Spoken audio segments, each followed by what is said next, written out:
On nights like this, the river doesn't look like a river at all. It looks like a long, dark ribbon laid gently across the land.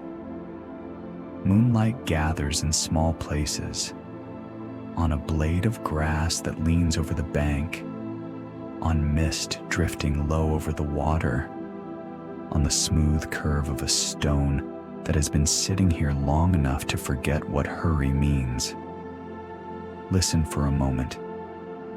The night is full, but it isn't loud. There's the soft stitch of insects in the reeds, the hush of wind moving through willow leaves, and the patient breathing of the current. Even the ripples seem to travel with better manners after sunset. If you've had a long day, you're in good company. The river has been carrying stories for a very long time. Tonight, we'll borrow a little of its calm. No need to solve anything. No need to chase your thoughts. Just let them float, like fallen petals on slow water. Even the trees look like they're practicing deep breathing. Honestly, they're better at it than most of us. Welcome to Sleepy Nature Sleep, where the wild grows soft and curiosity becomes calm. Tonight, let your thoughts follow the rhythm of the earth, your breathing settle like evening wind, and your mind wander gently through the quiet wild. If this place feels peaceful, you're always welcome back. No membership card required, only your presence. Think of it as a quiet campfire by the water's edge, where returning listeners sit with the night, saying nothing and being understood anyway. And if you'd like to support the channel, it helps us keep the night lights low and the nature facts cozy, so these gentle journeys can keep finding their way to you. Now, let's drift closer to the riverbank. Not with a flashlight and a clatter of footsteps, just with soft attention, like a feather settling onto still water. Tonight's story moves with a sleek, silent shape. The otter. In the dim, they are a shimmer of life, part shadow, part ripple, part secret. And while otters aren't famous engineers like beavers, they are wonderfully skilled at using what the river already offers: tangled roots, fallen branches, and the steady curves of old log jams and beaver-built walls. Here, those scattered pieces become shelter and pathway. A narrow channel deepens where paws have passed again and again. A small barrier of sticks and leaves slows the flow, just enough to make a calmer pocket of water. A bank becomes a doorway, leading to a hidden resting place lined with dry grass. So as fog drifts and the moon keeps watch, we'll follow the otters through their night routine, how they travel, how they listen, and how they turn the river's leftovers into a gentle kind of home. For now, you don't have to do anything at all. Just breathe. Let the river do the moving, and let the night do the holding. We're going in, quietly. Somewhere above the river, leaves rest against one another like quiet thoughts that have finally found a comfortable place to land. The branches don't seem to move so much as they shift their weight, a slow, patient adjustment, as if the whole tree is settling deeper into the night. Down near the water, the world becomes softer at the edges. Fog drifts in thin layers, like a blanket that forgot it was supposed to be neat. The river continues in its own calm language, small ripples, tiny kisses against stones, a steady hush that never asks for attention, but somehow receives it anyway. And in a place like this, a question arrives naturally, not the kind that demands an answer, not the kind that turns your brain into a brightly lit office at midnight. Just a gentle wondering, something you can hold for a moment, then set down again. Here it is. What does a river notice, and what does it simply let pass? Not in a grand cosmic way, just in the way a river might know the difference between a fallen leaf and a familiar paw print on the muddy bank, between a branch that arrives by chance and a pathway that forms because it's used again and again, between a sound that belongs here like insects in the reeds and a sound that fades quickly into the background like a distant, sleepy sigh. The river doesn't keep a diary. No tiny notebook tucked under a rock, no little pen held between. Well, it doesn't have hands. But still, it carries evidence of what's been. A smooth stone shaped by time, a bend in the current shaped by roots, a quiet pool shaped by something that once blocked the flow and then became part of the flow. And maybe that's the question hiding beneath the leaves tonight, this soft idea of noticing.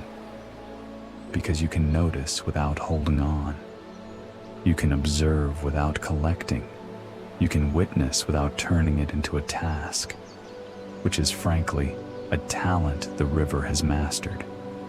If the river had a personality, it would be the friend who never interrupts you, just listens, nods, and somehow makes you feel like everything is going to be okay.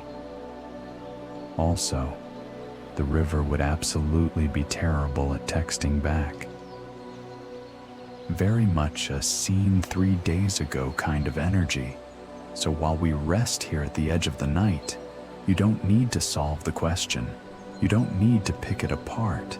Just let it float gently beside you like a leaf turning slowly in the current. What does the river notice? And what does it let pass? And as we begin to follow the soft shapes moving along the bank, those quiet otter paths and water-worn roots, maybe we'll feel the answer not as a sentence, but as a calm. The river at night has a way of simplifying everything. Colors soften into a smaller palette. Charcoal, silver, deep green, the occasional pale shine where moonlight touches water like a careful fingertip. The air feels cooler, not sharp, just pleasantly clean, like the world opened a window and decided to keep it that way. Along the bank, grass bends under dew. Reeds stand in clusters, whispering whenever the wind passes through, as if the wind is telling them a secret and they're politely pretending not to gossip about it. In the distance, something small calls. Maybe a nightbird, maybe a frog, maybe the universe testing its microphone. Whatever it is, it doesn't linger. It leaves the silence mostly intact. This is a river ecosystem in its gentle mode. Not a stage, not a battleground, not a dramatic documentary soundtrack waiting to happen. Just a network of quiet, living things sharing space, water, plants, insects, fish, and the mammals who move through like soft shadows. At night, the river behaves a little differently, not in a dramatic way, more like a person changing into comfortable clothes. The surface cools. The air above it shifts. Mist forms when warmer air meets cooler water, and it drifts low as if it prefers the company of the river more than the open sky. The current continues, steady and unbothered, and the riverbank becomes a kind of hallway, an edge where land and water meet and gently negotiate who gets to be where. Mud holds impressions. Sand rearranges itself in tiny patterns. fallen leaves collect in slow corners where the water doesn't insist on moving them along. Some animals prefer this hour because it's quieter, some because it's cooler, some because the light is low, and low light makes the whole world feel less busy. Even if you're not an animal, you may understand that logic completely. And then there are the otters. Otters fit into this landscape the way a well-worn stone fits into the riverbed, naturally, without needing to announce themselves. Their bodies are shaped for water, long, sleek, insulated by dense fur that helps trap warmth. They move with a kind of relaxed confidence, like they've memorized the river's curves. They're not just swimmers, they're listeners. The water carries information, vibrations, ripples, shifts in pressure, and otters are tuned to these small changes in the way you might notice a friend's mood by the tiniest change in their voice. Also, they have a vibe of playful seriousness, like someone who's very good at their job, but still finds time to be mildly ridiculous in the break room. Tonight, we'll stay in the river's quiet rhythm. We'll move slowly. We'll keep the facts simple and the imagery soft. We'll let the landscape do what it does best, hold us gently without asking for anything back. Along the river's edge, the mud holds still the way a blanket holds warmth, quietly, without announcing that it's doing something helpful. In the dim light, the bank looks smooth from a distance, but up close, it becomes a page full of soft handwriting, shallow impressions, tiny toe marks, a faint line where a belly once brushed through damp sand. This is one of the river's gentlest talents, recording without collecting. It doesn't keep the tracks. It simply offers a place for them to appear for a little while, like a message written in steam on a mirror. Otter tracks, when you find them, often look like small starbursts pressed into the mud. 5 toes, a rounded pad, and sometimes the suggestion of webbing, because otters are, in their own quiet way, designed for water the way a spoon is designed for soup. Not flashy, just extremely appropriate for the job. And near those tracks, you may notice another kind of sign, a smooth, slightly worn path where the grass has leaned aside. Otters tend to travel the same routes along the bank, not out of habit exactly, more out of practicality. The river has edges that feel familiar, and familiar edges make moving through the night easier, calmer, less complicated. There's a gentle science hiding in this. Animals often choose routes that save energy, not because they're lazy, just because the natural world appreciates efficiency. If nature had a motto, it would probably be, "Why struggle when you can glide?" The otter seems to agree. Sometimes you'll find a spot where the bank dips slightly, as if the earth itself has been politely pressed down. Otters love water, yes, but they also love the convenience of a good entrance. A shallow slope means they can slip in and out without drama. No big splashes, no announcements, just a smooth transition, like moving from one cozy room to another. And if you're wondering whether the river notices all of this, it does in its own way. The mud accepts the prints, the water accepts the movement, the reeds accept the passing shadow. Everything participates quietly, like a shared agreement to keep the night gentle. There's something soothing about that. The idea that you can move through the world and leave only soft evidence behind. Evidence that will fade naturally without needing to be defended or explained.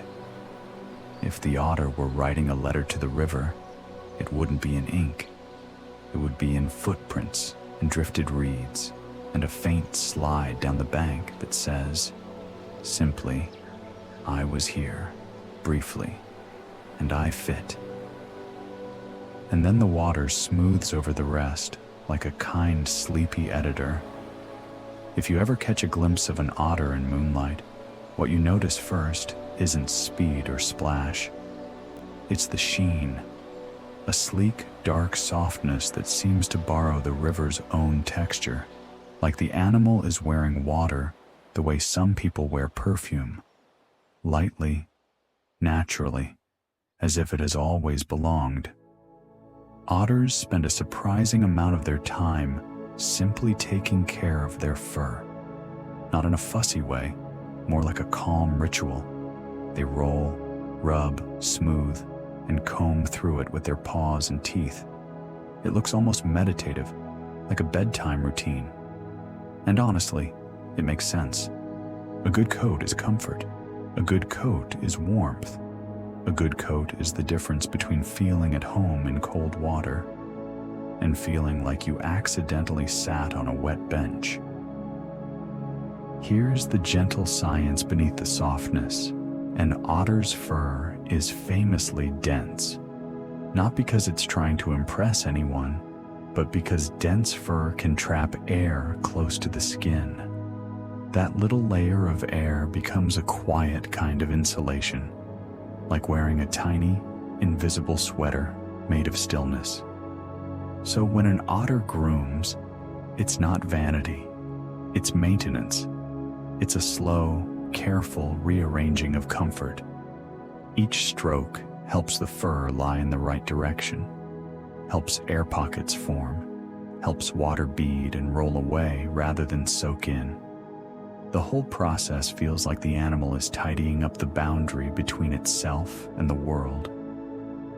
In the night, grooming has its own soundscape, a soft rustle of fur, faint little splashes, the gentle tap of paws, no urgency, no frantic motion. Just the steady patience of something that understands warmth is worth a little attention. And there's something almost politely humorous about it. This creature that can glide through a river like a living ribbon, and yet still pauses to do what looks like extremely serious self-care. If otters had a skincare brand, the slogan would be hydration, but make it functional. Sometimes the otter pauses mid-groom, lifting its head as if listening to the river's breathing. Then it returns to its quiet work, as if deciding, yes, everything is fine, the night is still soft, carry on. Watching that, imagining it even, can slow your own mind down. Because grooming is a kind of trust. It says, the world is safe enough for me to focus on comfort. The river will hold me. The night will not demand too much. And maybe, in your own way, you can borrow that message. You don't have to be productive. You don't have to solve tomorrow. You can simply adjust the blankets of your thoughts, smooth them down, and let warmth settle back into place. In the dark, the world becomes more about texture than detail. Shapes soften, colors step back, and what remains is the feeling of air on skin, the hush of water moving around stones, the tiny vibrations that travel through the river like quiet news. Otters are beautifully tuned to this kind of world. They don't rely on the night being bright. They rely on the night being informative. If you look closely, softly, gently, you'll notice their whiskers, fanning out like delicate river grass. Those whiskers, called vibrissae, are not decoration. They're sensors. They feel changes in water movement, a ripple that doesn't match the current, a faint tremor near the bank, the subtle signature of something passing through. It's like reading Braille, but for the river, and the river is always speaking in this language. It speaks in pressure, in movement, in the way water curves around a root. It speaks in the tiny wavelets that gather and release. It speaks in the difference between still water and water that has recently been disturbed, like a sheet that remembers you were there. Otters move through this gently, their bodies low and smooth, their attention wide. They don't need to think hard about it. Their senses simply do what they were shaped to do. Notice. There's a calm science here too. Many animals have sensory adaptations that let them navigate low-light environments. For otters, whiskers help fill in the blanks the eyes can't see clearly at night. It's not magic, and it doesn't need to be dramatic. It's simply the body cooperating with the world it lives in. Sometimes, imagining that kind of sensing can be soothing. The idea that you don't have to force clarity. You can accept a softer version of knowing. You can feel your way through the dark without turning on every mental light. If the otter were giving advice, very politely, and probably while floating, it might be, you don't have to see everything to be okay. Just notice what's close, and let the rest be dim. Also, let's be honest, whiskers have excellent vibes. They look like they belong to a creature who has important opinions about naps. As the otter drifts near the bank, whiskers forward, it becomes part of the water's rhythm, not separate from it, not battling it, just listening, adjusting, sliding gently into the next quiet moment. And you can do the same. Let your attention be soft. Let your breathing be the slow current. Let the small sensations, blanket weight, cool air, the gentle rise and fall of your chest, be enough information for tonight. Further along the river, the current slows in a place that looks almost thoughtfully arranged. A cluster of branches lies half submerged, gathered near the bank. Leaves cling to twigs. A log rests at an angle that feels intentional, even if it arrived here by simple drifting. This is how rivers build architecture, not with blueprints, but with patience. Sometimes these little structures begin as fallen trees, sometimes as storm-tossed debris, sometimes as the leftover work of other animals, like beavers, whose dams can turn moving water into calm pools. Otters don't usually build big dams the way beavers do. But otters are excellent at using what's already here. They are specialists in borrowed comfort. A log jam creates gentle effects. It breaks the current into softer threads.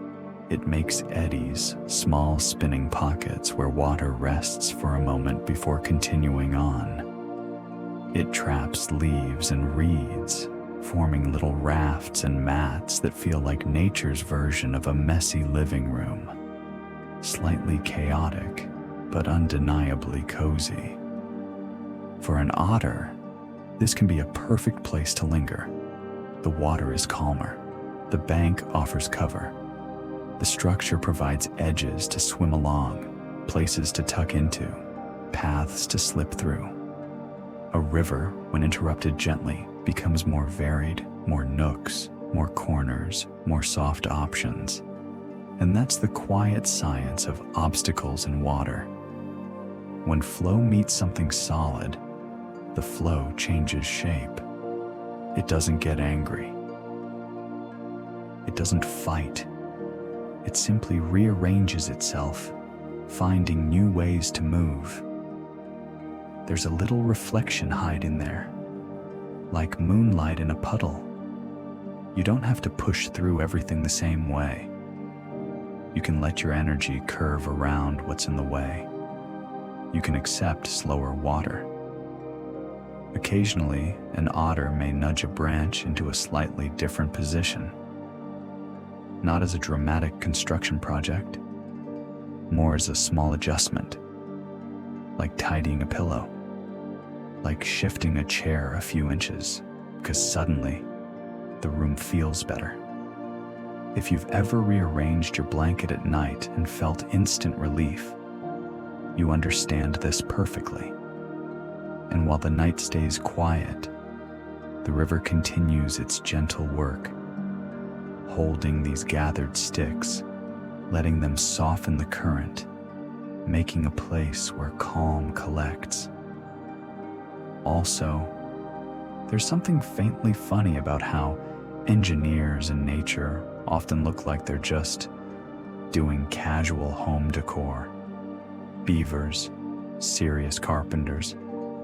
Otters, the friends who come over and say, "What if we put the couch here?" And somehow it works.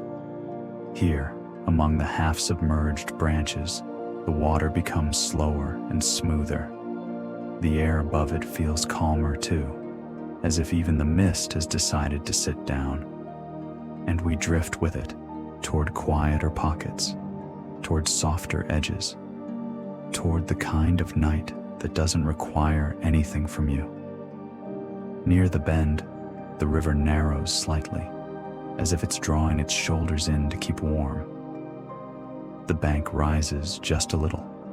Reeds gather in thicker clusters. And in the center, a small barrier of sticks and leaves has settled into place. Not a towering dam, not a statement. Just a modest gathering of wood that gently changes how the water moves. Think of it as a small gate the river agreed to pass through. This kind of structure can happen naturally, but it can also be quietly encouraged. Otters, moving through the same areas night after night, sometimes shift the world in tiny ways, pushing a twig aside, tucking a branch closer to a bank, pressing down reeds until they stay in place. Not to control the river, just to make a calmer pocket where a calmer pocket is useful. Small changes matter in water. A few sticks can slow a thin channel. A patch of leaves can catch sediment.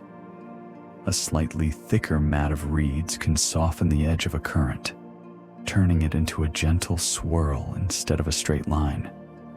And in those calmer pockets, things feel easier. The surface smooths.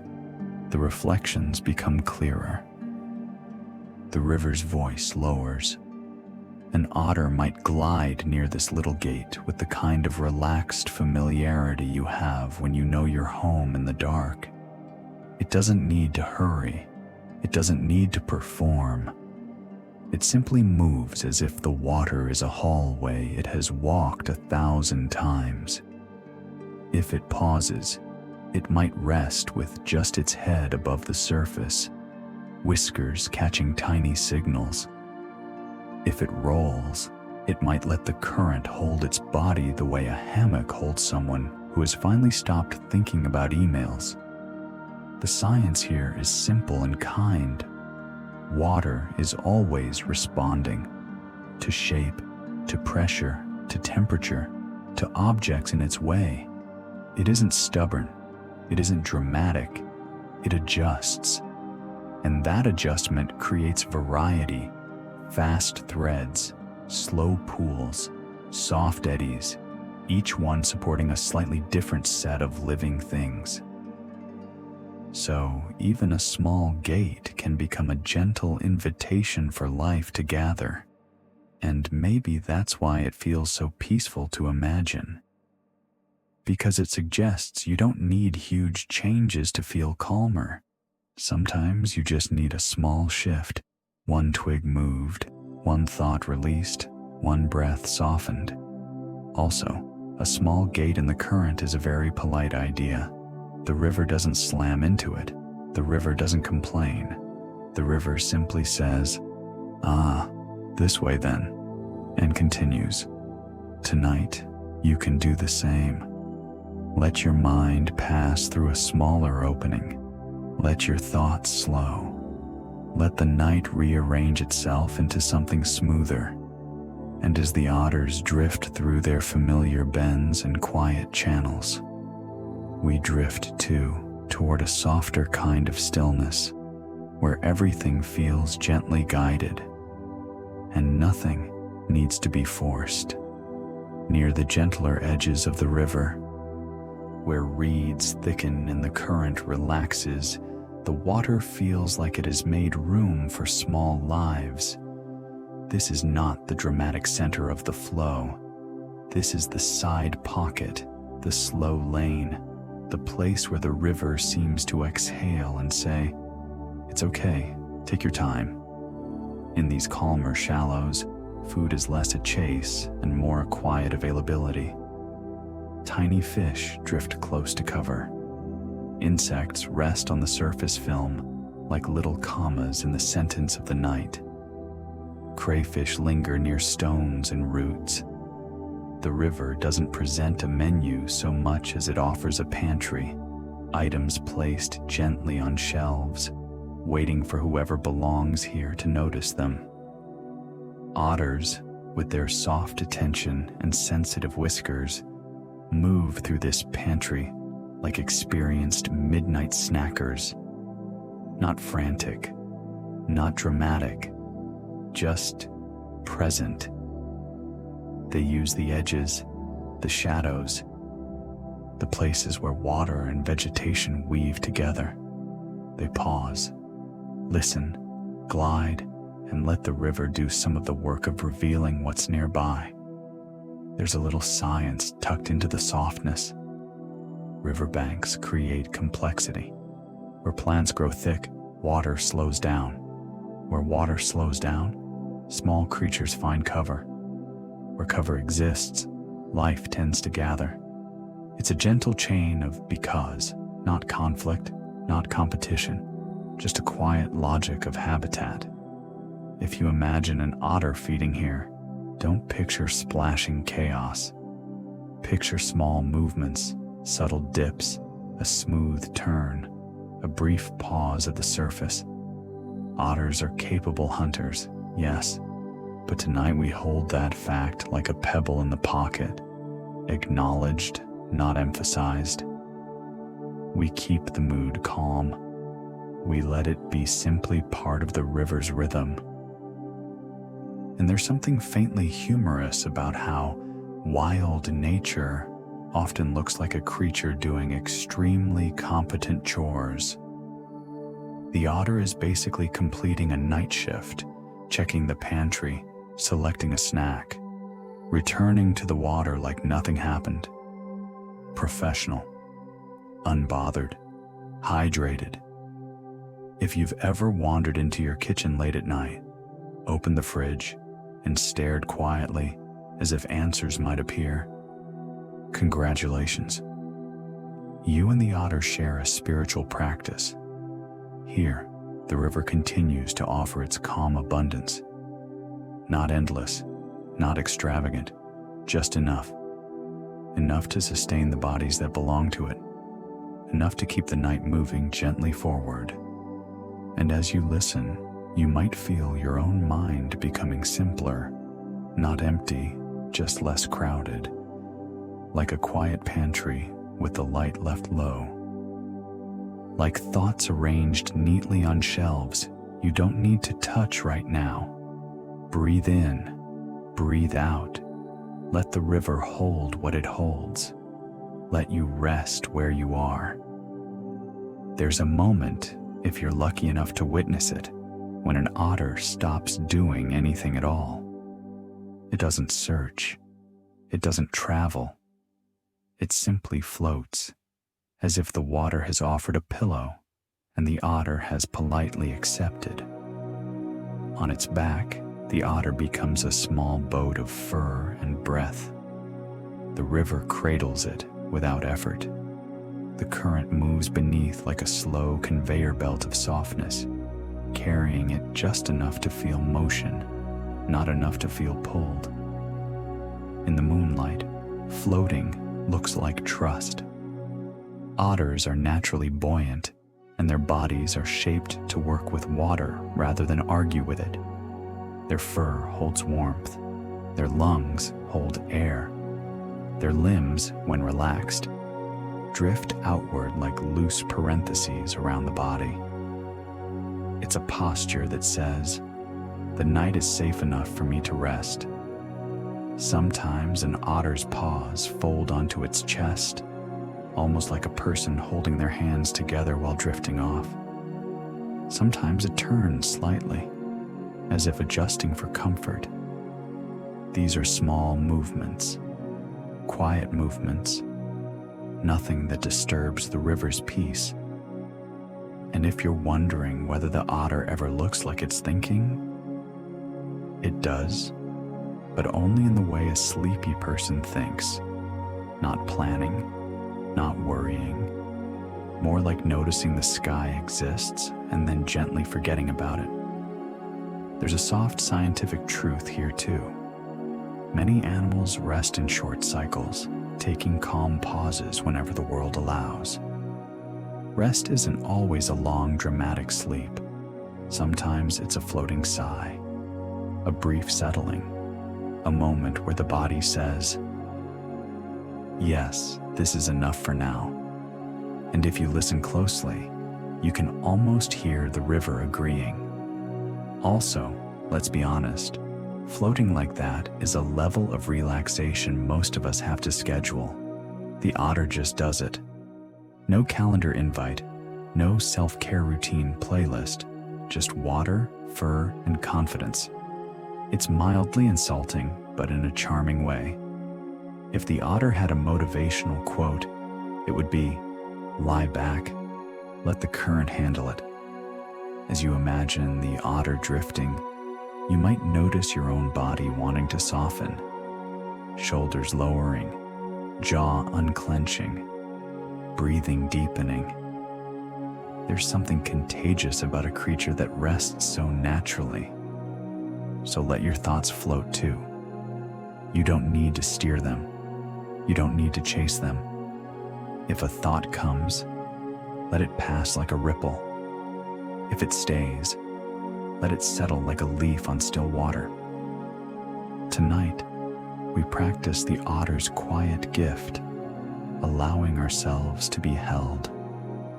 Along the bank, there are roots that don't look like roads, but they feel like familiarity. A slight flattening in the grass, a narrow opening between reeds, a smooth place on the mud where many small bodies have passed, one night after another, until the earth remembers the shape of their movement. Otters often travel along these moon-threaded paths, moving between water and land with an ease that feels practiced and calm. They don't need to invent a new route every night. They return to what works. And in nature, what works tends to become tradition. This isn't stubbornness. It's efficiency. It's comfort. It's the quiet wisdom of not making life harder than it needs to be. The bank itself helps them. Roots create handholds for paws. Fallen branches create gentle cover. Tall grasses hide the body's outline. Even the bends of the river can feel like guiding rails, curves that lead the otter forward without requiring decisions. There's a soft science in repeated paths. When animals move the same way, the environment changes slightly. Grass bends and stays bent. Soil compacts and becomes smoother. Small trails form, not through force, but through repetition. Nature, in its calm way, shapes itself around habit. And there's something deeply soothing about that idea. The world doesn't demand you reinvent yourself each evening. The world can hold a path for you. The world can say, this way is gentle, this way is known. If you've ever walked through your home in the dark and found everything by memory, doorway, hallway, bed, then you understand the otter's quiet confidence. It's not bravado, it's familiarity. Sometimes, along these paths, you'll find places that look like small slides, smooth streaks down a muddy bank where an otter has slipped back into the water again and again. It's practical, yes, but it also looks fun. Like the otter is living life with a tiny bit of playful flair, even at midnight. Otters, after all, have a reputation for being mischievously joyful. They're like the animals who would absolutely put professional swimmer, occasional comedian in their bio. But even their playfulness feels soft here. Not loud, not showy, just the quiet happiness of a body moving the way it was meant to move. As we follow these moon-threaded paths, let your own thoughts choose the easiest route. Let them stop trying to impress you. Let them take the familiar turn toward rest. Breathing in, breathing out. The riverbank holds the trail. The night holds the river. And you, for now, can simply be carried by the gentle shape of things. Not every home looks like a home. Some homes are hidden so well, they look like ordinary earth until you notice the small signs. A slight opening beneath tangled roots. A patch of grass pressed down as if someone has been resting there. A faintly worn entrance that the riverbank has quietly agreed to keep. Otters often rest in dens near water, tucked into natural spaces along the bank. Sometimes these dens are borrowed. Old burrows, hollow roots, spaces under fallen logs.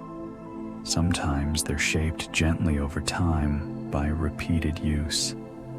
Nothing dramatic, no heavy construction.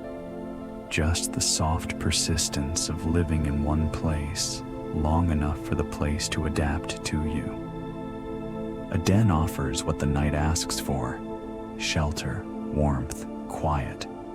Inside, the air is calmer. The wind is less insistent.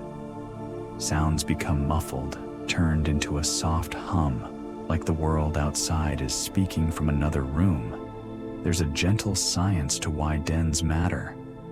A sheltered space helps conserve heat. It protects from weather.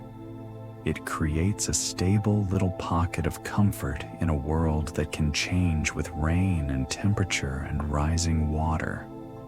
In nature, stability is a kind of luxury, and otters, in their practical elegance, know how to accept it.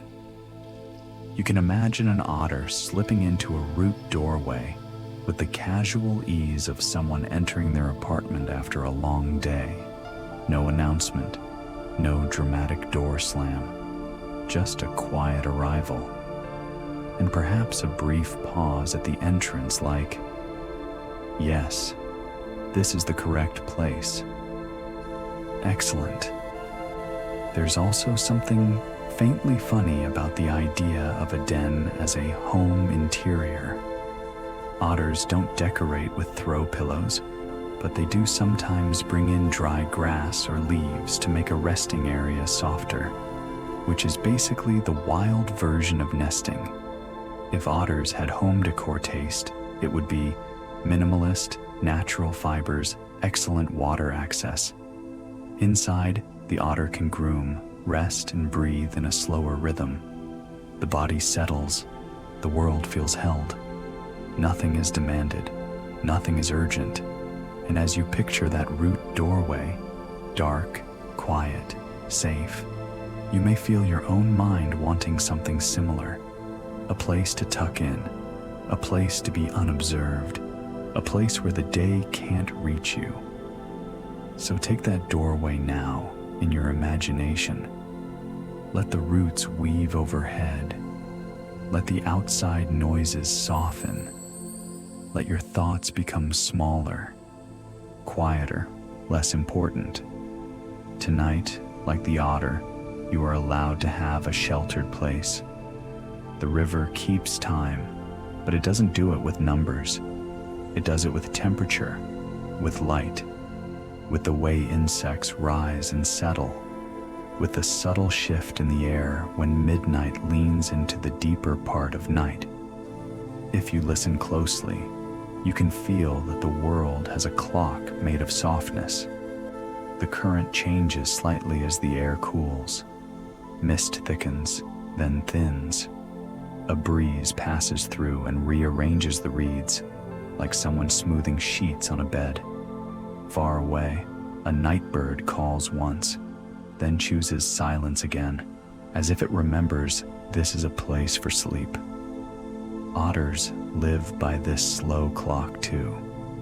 Their routines follow rhythms that aren't written down, but are deeply known. When it's easiest to move, when the water feels calmest, when the river offers the most quiet cover.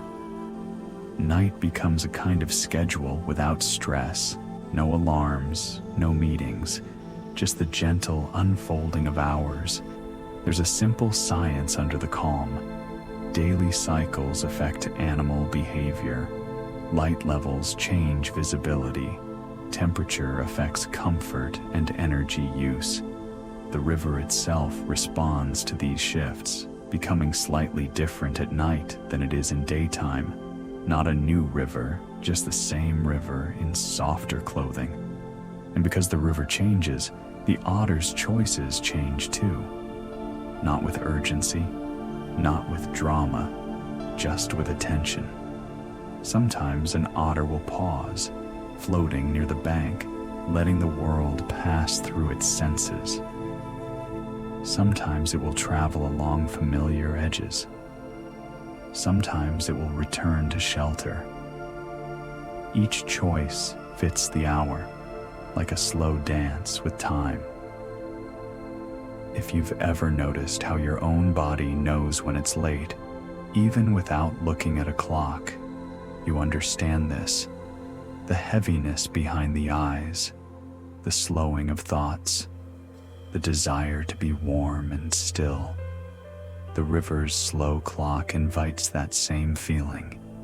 And there's something comforting in the idea that time doesn't have to be sharp. It can be rounded, like stones in the riverbed. It can be gentle, like fog moving in layers. It can be measured in breaths. Also, if the river had a smartwatch, it would absolutely refuse to charge it. The river would be like, I run on moonlight and vibes, and honestly, respect.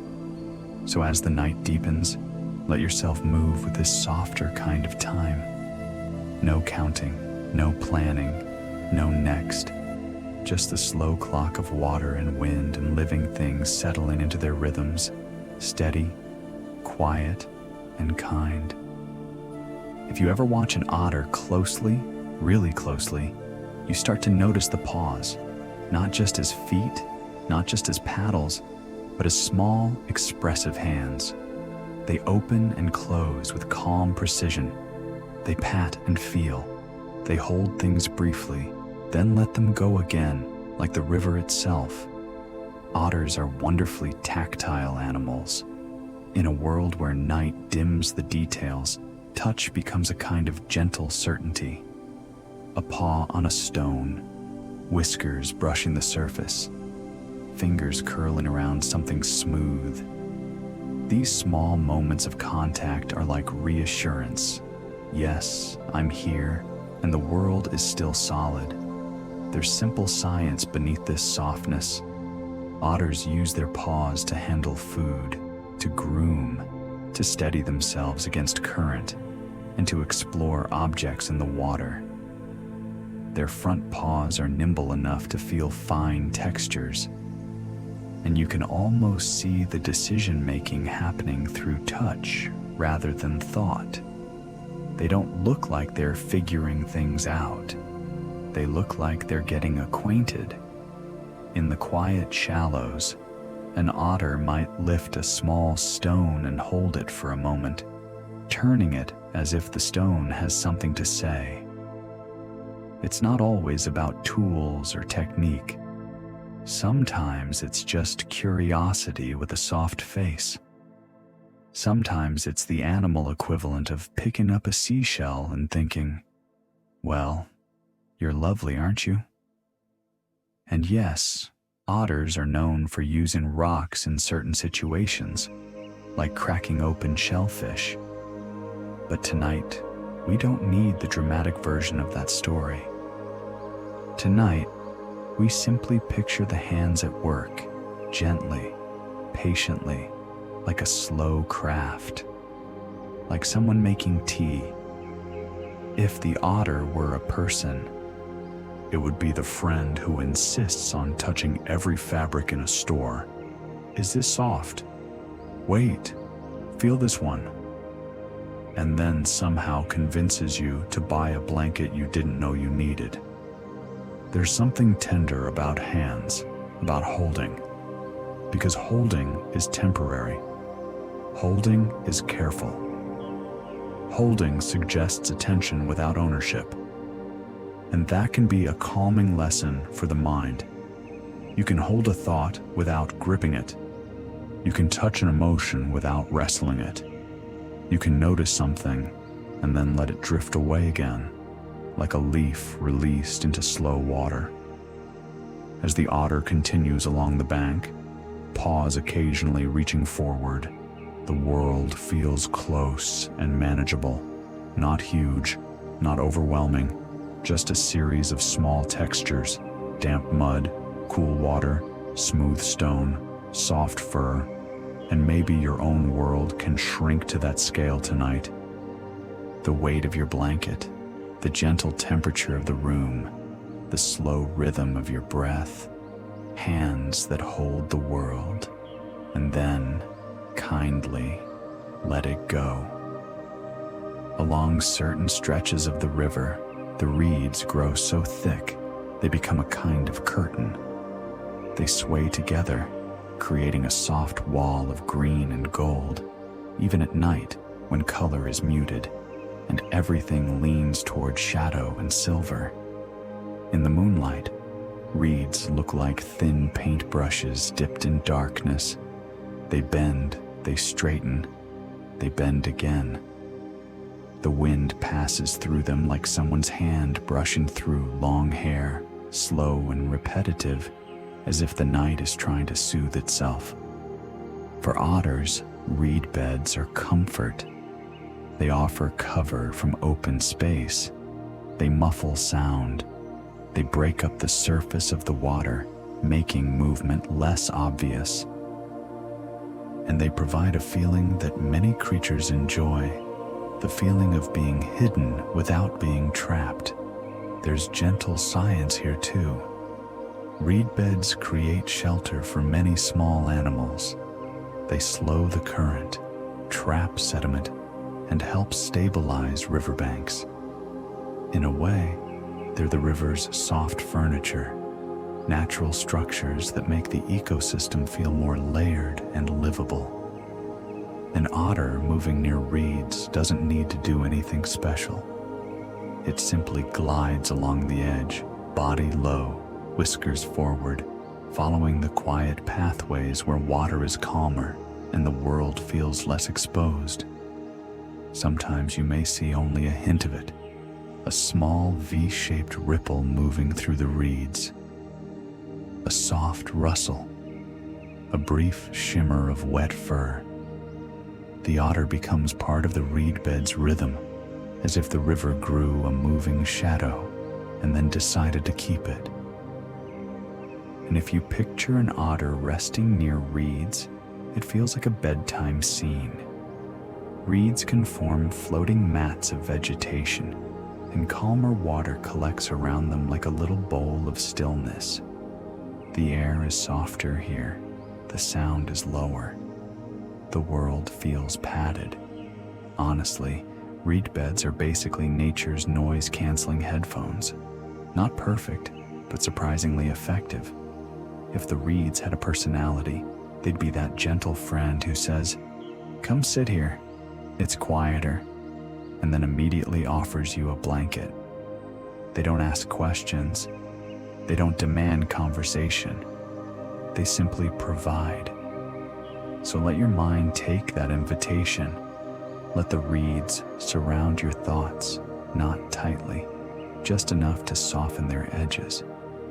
Let your worries become quieter, like distant sounds heard through tall grass.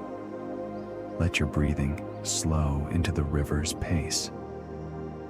Tonight, we rest in the blanket of reeds, where the world doesn't disappear, but it becomes kinder. Moonlight doesn't flood the river the way sunlight does. It doesn't shine so much as it suggests. It lays a silver trail across the surface, broken by ripples, stretched by current, softened by mist. In this light, the river becomes a map made of reflections. Some parts glow brighter, a smooth pool where the surface lies flatter, catching the moon like a mirror. Other parts stay dark, deep channels, shaded banks, places where trees lean close and keep their secrets. Otters move through this silver map with quiet intelligence. They don't need a bright world. They need a readable one. And moonlight, for all its softness, helps shape the river into contrasts, light patches and dark patches that guide movement. There's simple science behind night navigation. Animals often use subtle cues like light, shadow, and the consistent shapes of landmarks. A bend in the river, a certain tree root, a familiar log. Even the smell of a reed bed can become a signpost. The world becomes a gentle puzzle, but not a stressful one. More like a familiar neighborhood at night. An otter might glide through a bright patch of moonlight and then slip into shadow again, as if it prefers the quieter part of the map, not because it's afraid, just because hidden places feel comfortable. Many creatures, including humans, sleep better when they feel tucked in. And moonlight itself feels like tucking in. It doesn't expose, it drapes. If you imagine the river from above, the moon's reflection is like a path that moves as the water moves. It's never exactly the same shape twice, but it's always there, quietly offering direction. Like the night saying, "This way is soft." Also, moonlight is extremely unserious in one specific way. It makes everything look expensive. Even a muddy bank suddenly has luxury spa vibes. The otter, drifting through it, looks like it's starring in a slow-motion commercial for relaxation. As the otter travels, it uses the river's silver map without fuss. No searching, no struggle. Just gentle movement through a landscape that has already been learned. And that's a comforting thought. You don't have to figure out everything tonight. You can move by what you already know. You can follow soft cues. You can let the dimness be enough. Let your breath become the moon's rhythm. Steady, slow, repeating. Let your thoughts be reflections, appearing, shimmering, and then dissolving into the water again. In certain places, the river doesn't flow in a straight line. It curls, it circles, it makes small, spinning pockets where water seems to pause and turn gently in place. These are eddies, little whirlings of calm that form when current meets a bend, a root, a fallen branch. They aren't violent, they're not dramatic. They're simply the river's way of saying, here, we can rest for a moment. If the main current is a slow sentence, eddies are the commas. Otters love these softer pockets. Eddies offer a place to float with less effort, a place where drifting feels natural and stillness feels supported. The water holds them in a kind of gentle embrace, circling quietly as if rocking a cradle. There's a tiny bit of science here. Moving water creates patterns. When it meets obstacles, it separates into flows with different speeds and directions. That creates variety, fast threads, slow threads, and the calm swirl of eddies. Variety in water often means variety in life, because different creatures prefer different conditions. But tonight, we don't need to catalog the whole ecosystem. We just need to notice the feeling, the way an eddy looks like the river humming to itself. An otter might drift into an eddy and relax its body, letting the swirl do the carrying. It becomes a soft shape in a soft motion, and the swirl repeats, repeats, repeats, like a lullaby with only one line, sung perfectly. There's something soothing about circular motion. It suggests there's nowhere you need to arrive, no finish line, just gentle returning. And if your mind is tired, that's good news, because tired minds don't need straight lines. They need circles, they need repetition, they need permission to come back to the same calm thought again and again, like a refrain. If eddies had a slogan, it would be, no plans, just vibes. And honestly, the otter seems to agree. As the night deepens, the river's lullabies become quieter. The wind softens, the reeds sway with less insistence.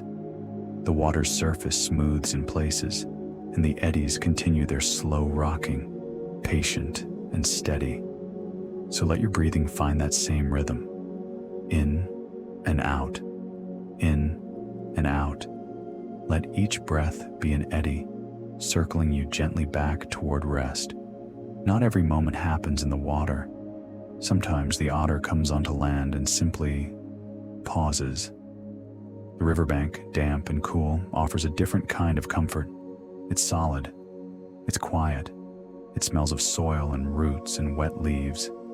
And in the moonlight, it looks like a soft shoreline between two worlds, the moving world of water and the still world of earth.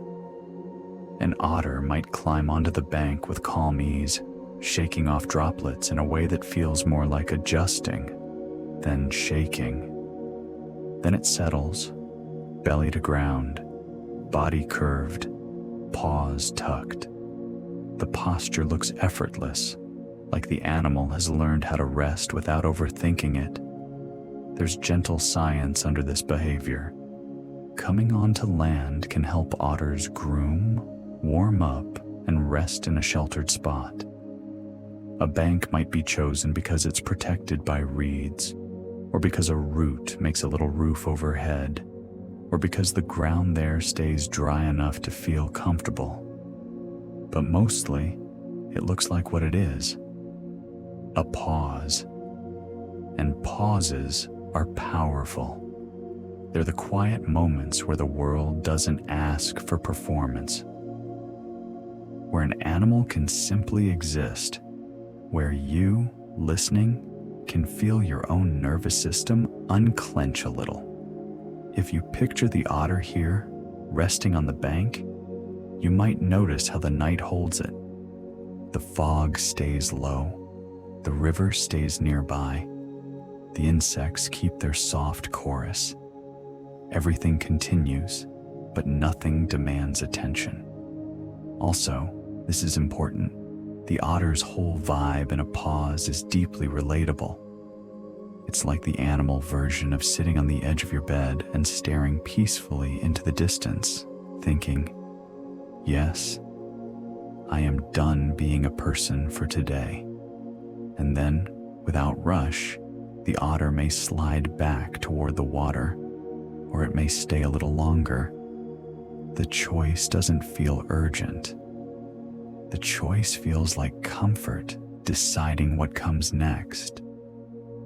So take that lesson. You don't need to hurry into sleep. You can pause on the bank of wakefulness. You can rest in this in-between space where you're not fully asleep yet, but you're no longer carrying the day. Breathe in, breathe out. Let your thoughts settle like damp leaves. Let the night hold you the way the riverbank holds the otter, quietly, kindly, and without question.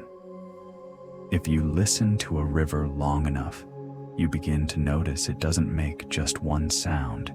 It makes layers. A low, steady hush beneath everything. A faint tinkle where water touches pebbles. A soft shh where it brushes past grass. And occasionally, a tiny plop, like the river clearing its throat politely and then deciding it wasn't important. At night, these sounds feel closer. Not louder, just more present, because the world has stopped competing with them. The daytime noises are gone, and what remains is the river's voice, gentle, continuous, and strangely reassuring, like someone humming in the next room. Otters live inside this soundscape. They don't seem startled by it. They move as if the river's sounds are part of their internal rhythm, like a metronome set to calm. A soft splash here, a quiet ripple there, and then stillness again. There's a simple science behind why water sounds soothe so many minds. They're repetitive, varied in small ways, and predictable enough to feel safe. The river doesn't suddenly change genres. It doesn't go from lullaby to heavy metal. It stays in its lane. Bless it. And while we won't turn this into a lecture, it's worth knowing that animals use sound too. Not as music, but as information. The river tells you if something moved nearby. It tells you if the current changed. It tells you where the shallow edges are. For an otter, this soft talk of water is a kind of nightly update. Nothing dramatic, just gentle details. The otter might pause and listen, head slightly lifted, whiskers forward, as if receiving the river's message.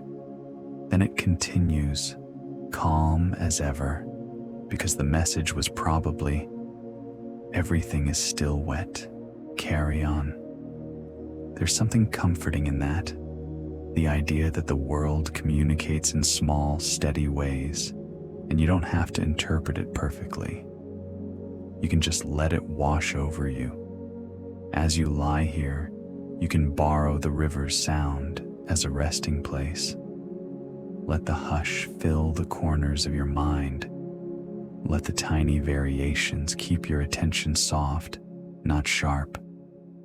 If a thought appears, let it be one more sound in the background, then let it fade. The river doesn't argue with passing noises. It simply continues being itself. And tonight, you can do the same. No debate, no replaying conversations, no mental spreadsheets, just a gentle hum of existence moving steadily beneath everything. If the river could give you advice, it would probably be, lower the volume on your thoughts. I've got the ambiance covered. Sometimes the sky feels like a ceiling, but out here, above the river, it feels like a soft dome, wide and quiet and patient. Stars scatter across it like someone spilled a handful of glitter and then immediately fell asleep mid-task. The moon sits calmly, not in a rush to go anywhere. The otter doesn't stare at the stars in a poetic way. It's not composing sonnets. It's simply living under them, the way you live under a roof you trust, without thinking about it too much. Still, there's a gentle beauty in imagining the otter floating on its back, belly up, face turned slightly toward the sky. The water holds it. The sky holds the night. Everything is held by something else. There's a small scientific truth here that feels soothing rather than grand. Nightlight is different. Moonlight is reflected sunlight, softened by distance and atmosphere. Starlight is ancient, traveling for a long time just to arrive as a faint shimmer. But we don't need to dramatize that. We just need to notice the feeling it creates, a sense of quiet scale without pressure. The stars don't demand awe, they just exist, and the river below continues its gentle movement, catching the moon's reflection in broken pieces. It's like the water is carrying a handful of silver and occasionally letting it slip through its fingers. The otter drifts through this, calm and practical. It may roll, adjust, breathe. It may rest. It may listen to the soft talk of water. The night doesn't require a storyline. It simply offers a steady place to be. If the otter had a nightly affirmation, it would be, "I am buoyant. I am moisturized. I am minding my business." And honestly, that's a strong philosophy. As you listen, let the sky become part of your calming imagery. Not as something you must think about, but as something that widens the space around your thoughts. Sometimes the mind relaxes when it feels there's more room. So give yourself more room. Let your worries shrink under the star dome. Let your breathing match the slow pace of the river. Let your body feel supported by the bed, the way the otter is supported by water, quietly, without effort. The night above you is steady, the night around you is gentle, and you can rest beneath it. Not all builders wear hard hats. Some builders are made of fur, patience, and an impressive willingness to move sticks around until things feel right. Along rivers like this, beavers are often the most famous engineers. Their dams can reshape water into ponds, slow channels into quiet pools, and turn a stretch of river into something calmer and wider. They don't do it with drama. They do it with repetition. Otters, meanwhile, are more like creative renters. They don't usually build the big structures, but they are excellent at moving into them and making them feel like home. A beaver dam or a natural log jam creates soft changes, calmer water behind it, deeper pools, edges where reeds can grow thicker.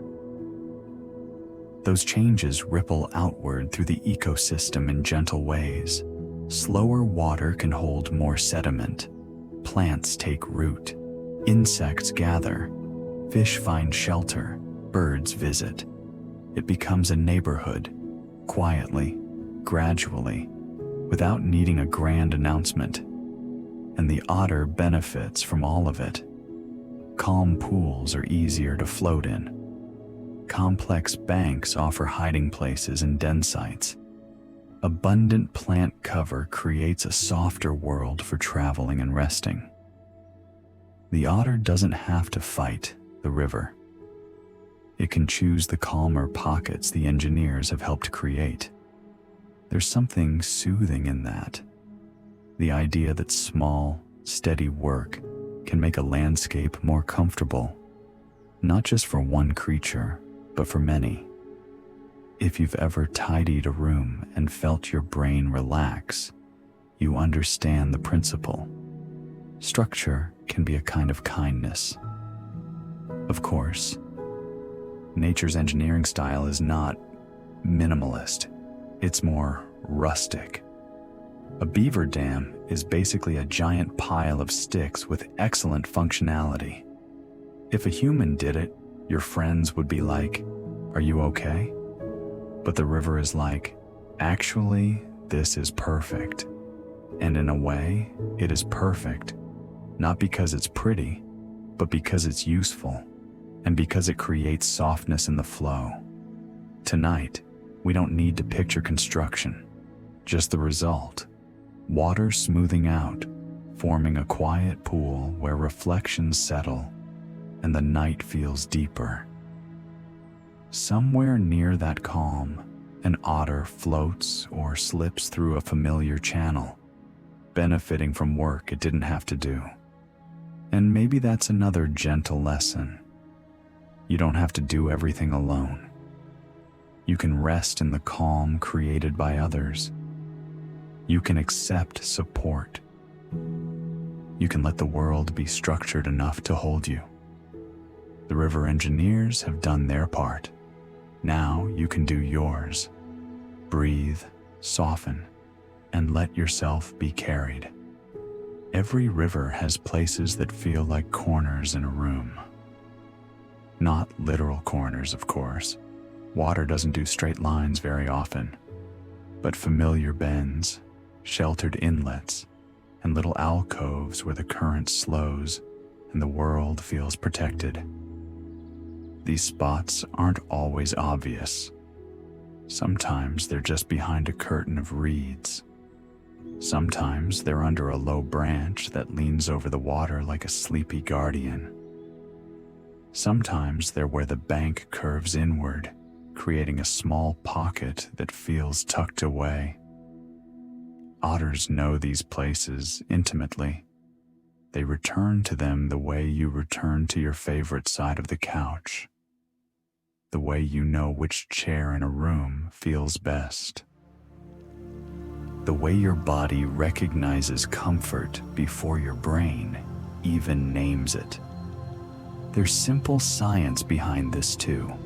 Animals often develop home ranges and preferred routes, learning the safest, calmest, most resource-rich parts of their environment. Familiarity reduces effort. It reduces uncertainty, and uncertainty is loud. Familiar corners are quiet. In a familiar corner, the otter can pause.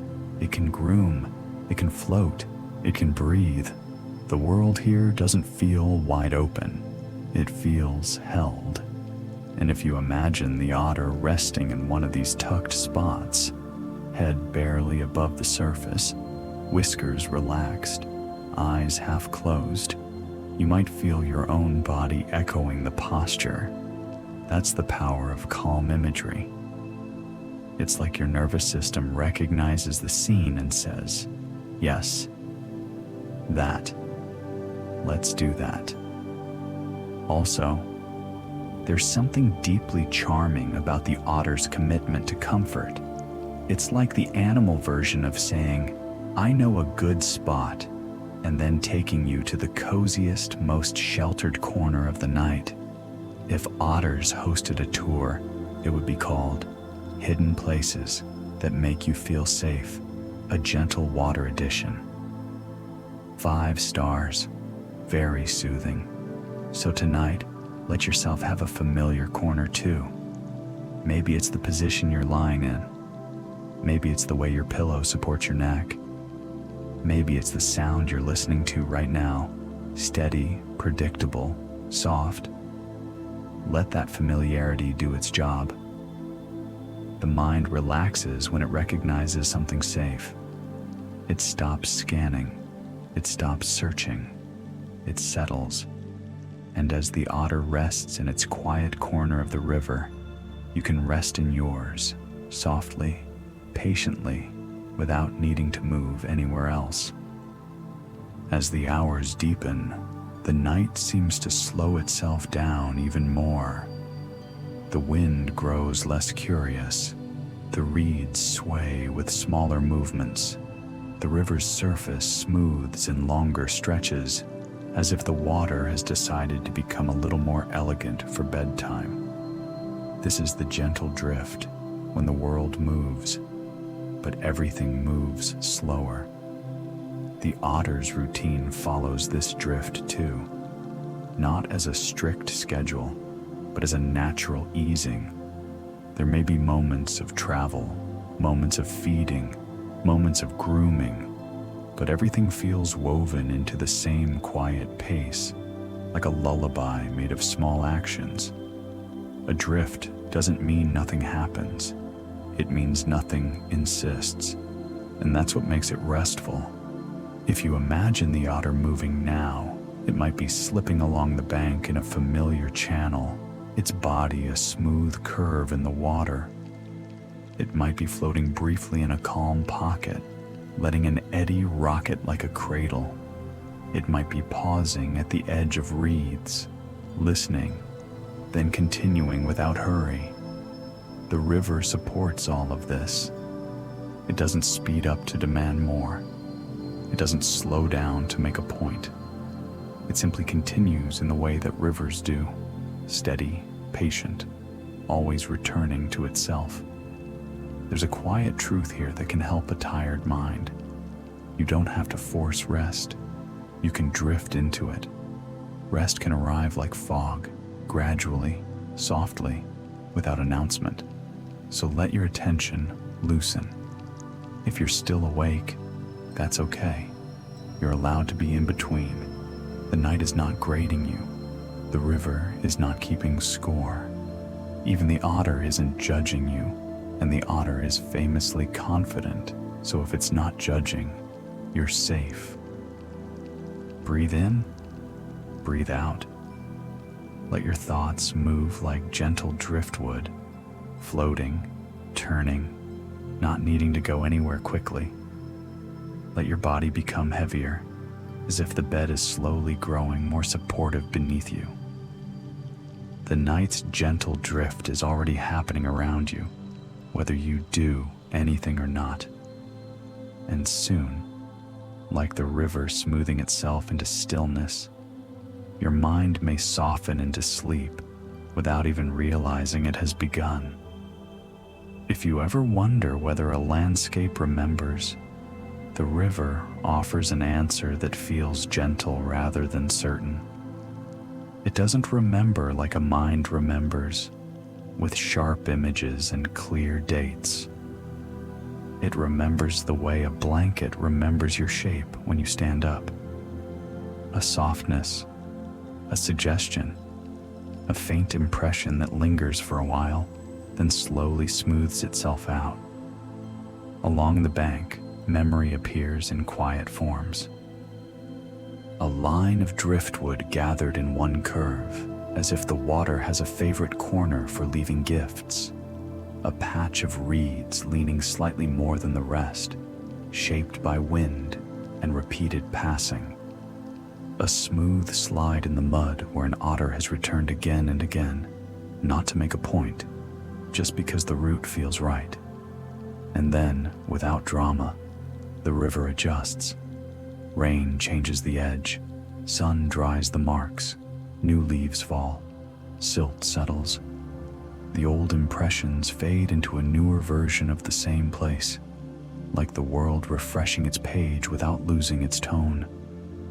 There's a calm kind of science in this. Rivers shape land through slow, steady movement. They carry sediment. They deposit it. They carve gently over time. Nothing here needs urgency. The changes happen quietly, the way sleep arrives, one small shift at a time. If you look closely, you can see layers of the past in simple things, stones rounded by countless seasons of water, tree roots exposed where soil has thinned, a shallow pool deepened slowly by years of current pressing in the same direction. The river isn't trying to make these things happen. It's simply being consistent. And consistency is its own kind of memory. Otters move through this remembered landscape like familiar guests. They don't need the whole history to feel at home. They only need the present version, the calm pocket behind the reeds, the sheltered bend, the root doorway that still holds quiet air inside. There's something comforting about that. You don't need perfect recall to belong somewhere. You don't need to carry everything forward. The river doesn't. The river lets the past exist as texture, not weight. If rivers could give advice, it might sound like, keep what shaped you, let the rest soften. Also, if the river had a journal, it would be the least detailed journal in existence. Day 12,000. Still wet, still flowing. Saw a leaf, felt emotionally neutral about it. Honestly, iconic. So tonight, let the landscape's gentle memory do what it does best. Reassure you that time can move without pressure, that change can be slow and kind, that you can leave your day behind in faint impressions and let the night smooth them out.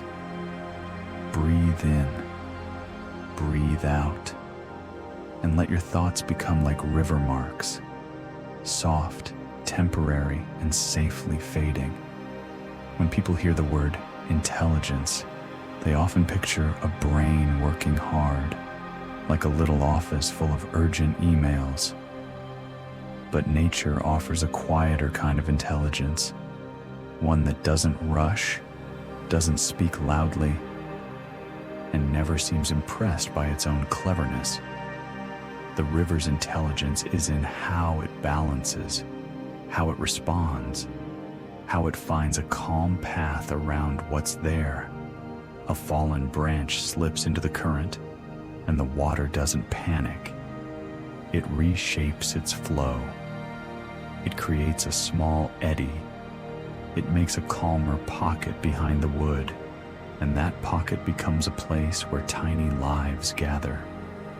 Not because the river planned it, but because the river responded and the world adjusted with it.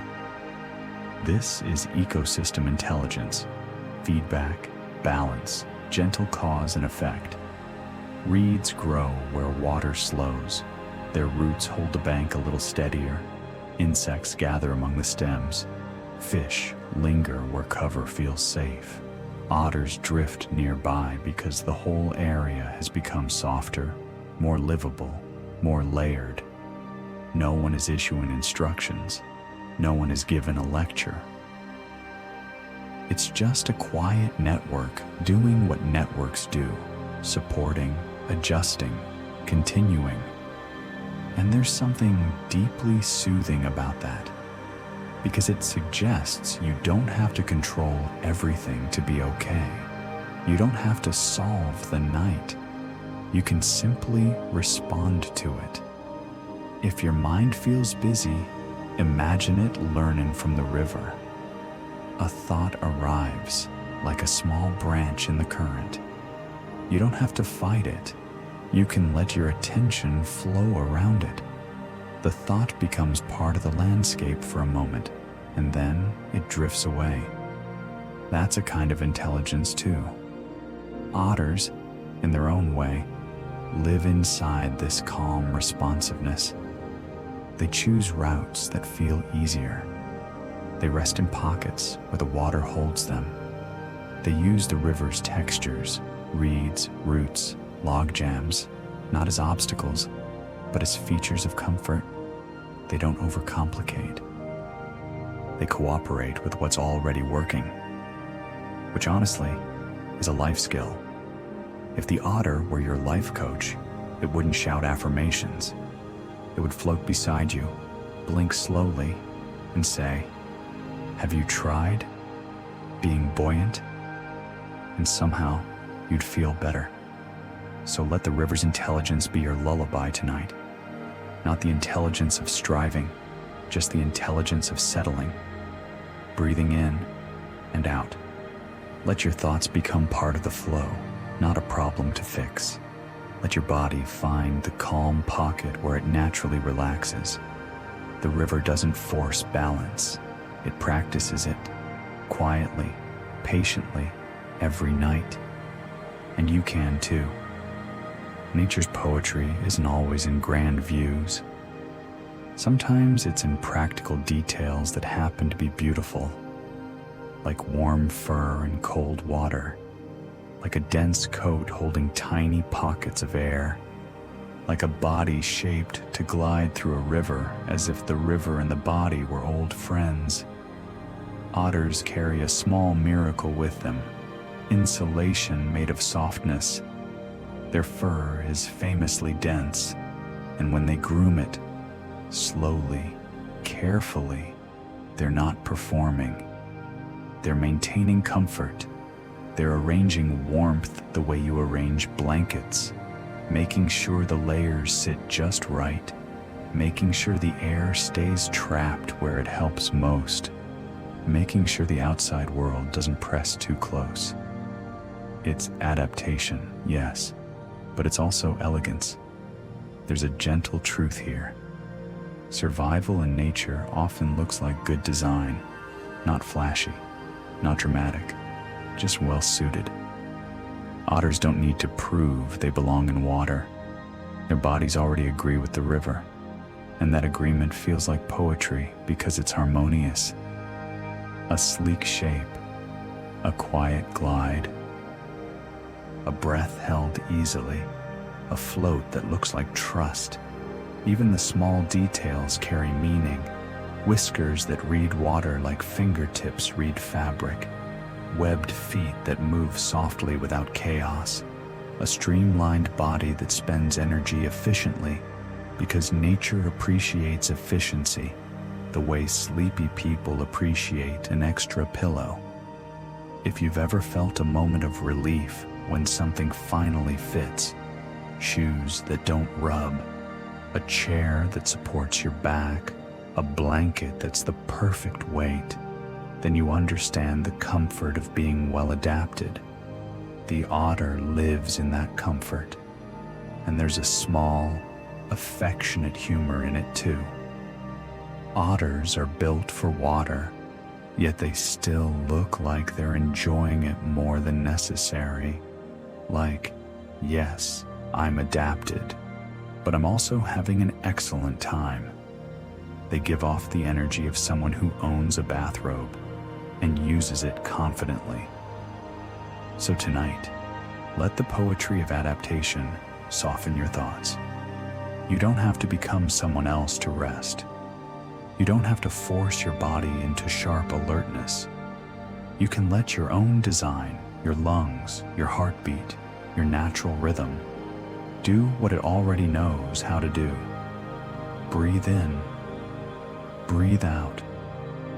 Let your breathing be your quiet adaptation tonight. And like the otter's fur holding warmth close, let your blankets hold you gently. Let your bed become a sheltered pocket. Let the world outside feel distant and unimportant. In nature, comfort is not a luxury. It's a strategy. And tonight, you're allowed to use it. The river changes with the seasons, but it never makes a big announcement about it. It doesn't ring a bell and say, "Attention everyone, we are now entering a new chapter." It just becomes slightly different, like a friend who shows up wearing a warmer coat, and you understand immediately. In some seasons, the water runs higher and fuller. In others, it rests lower, exposing more stones and sandbars. The plants along the edge thicken, then thin. The insects hum louder, then quieter. And through it all, the river keeps its steady pace, practicing the same gentle motion while the details shift around it. This rhythm is one of nature's most comforting patterns. Return. Not return as repetition that feels boring. Return as a reassurance that things come back. That change can be predictable, that you don't have to brace for surprises when the world moves in familiar cycles. Otters live inside these cycles too. Their routines adapt to temperature, water levels, and food availability, but the tone remains the same. Calm attention to what the river offers, a slightly different route, a slightly different resting spot, a slightly different hour of activity. Nothing frantic, just a quiet adjustment, like shifting position in bed until you find comfort again. There's a soothing lesson here. You can change without becoming a stranger to yourself. The seasons do that. They transform the landscape while keeping its identity. The river still feels like the river. The bank still feels like the bank. The moon still finds somewhere to reflect. If your mind feels restless, imagine it as a season too. Some days are busy like summer, bright, full, loud with thoughts. Some days are quieter like winter, still, sparse, gentle. Neither is wrong. Both belong. And tonight can be one of the quieter seasons. If the seasons had a sense of humor, they'd probably be very understated. Like autumn gently dropping leaves everywhere and acting innocent about it. Oh, these? I didn't mean to. Or winter showing up like, hello, yes, I brought stillness. As if stillness is a gift-wrapped package. The river just accepts it all, flowing on. So let your body accept the season of sleep. Let your mind loosen its grip on yesterday and tomorrow. Let your thoughts drift like leaves, arriving, turning, settling, and then blending into the night's softer palette. Breathing in, breathing out. The seasons practice their return. The river practices its calm. And you, tonight, can practice rest. Nature's relationships are often described with loud words: competition, struggle, survival. But tonight, we choose a softer lens, because if you look closely, you'll see cooperation everywhere, not as a formal agreement, not as a handshake, but as a quiet pattern of living things making space for one another. The river cooperates with the reeds. The reeds slow the current near the bank. Their roots hold soil in place. In return, the river delivers water and nutrients, and the reeds grow tall and thick, creating shelter. In that shelter, insects rest, fish linger, and birds visit. Nothing feels forced. It's simply a network of gentle benefits. Otters, too, are part of this quiet cooperation. They use reed beds for cover without damaging them. They travel along paths that already exist. They rest in dens shaped by roots and old hollows.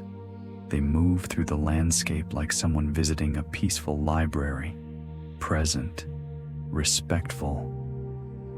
Not flipping tables, even fallen logs contribute. A log in the water becomes a divider, a resting place, a structure that changes flow into calmer pockets. The log doesn't try to help. It simply exists in a way that becomes useful. That's one of the kindest ideas in nature. Usefulness can be accidental. Support can appear without being requested.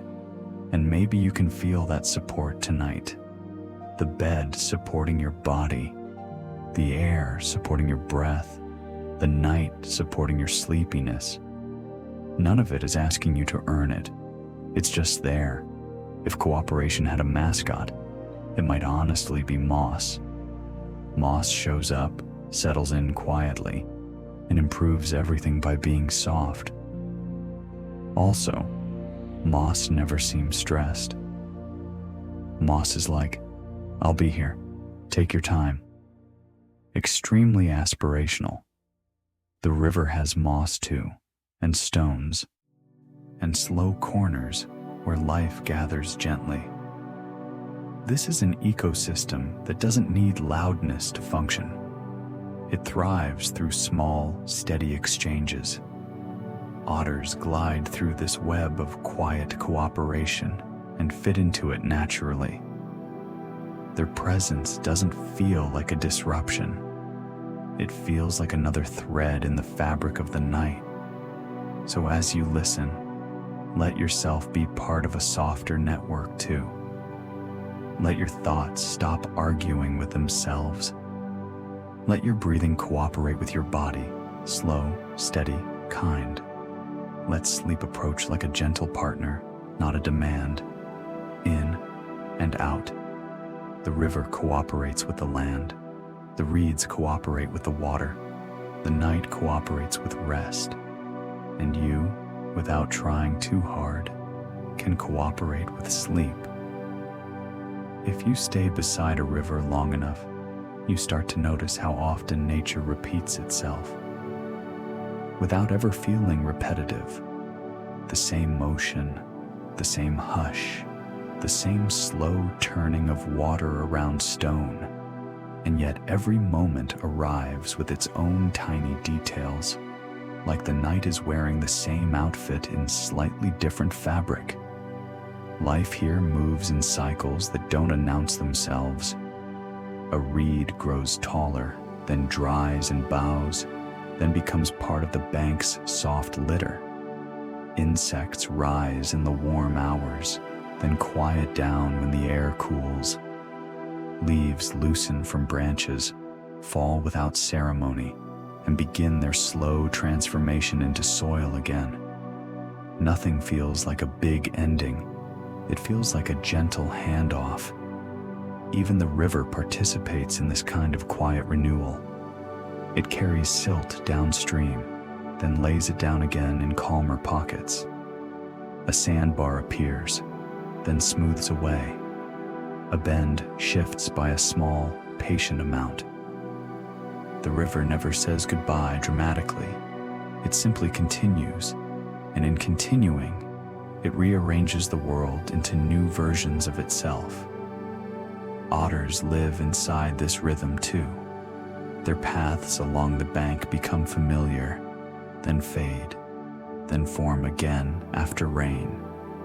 Their resting places feel steady for a while, then subtly change as the season changes the shape of the river's edge. Even their grooming, stroke after stroke, day after day, feels like a ritual of maintenance, a small renewal performed with calm devotion. There's a soothing message in all this, if you want it. Life doesn't always end. Often it softens into something else. A leaf becomes part of the mud. Mud becomes part of the bank. The bank becomes the edge that holds the river. The river carries the reflection of the moon, and then lets it go, and then holds it again.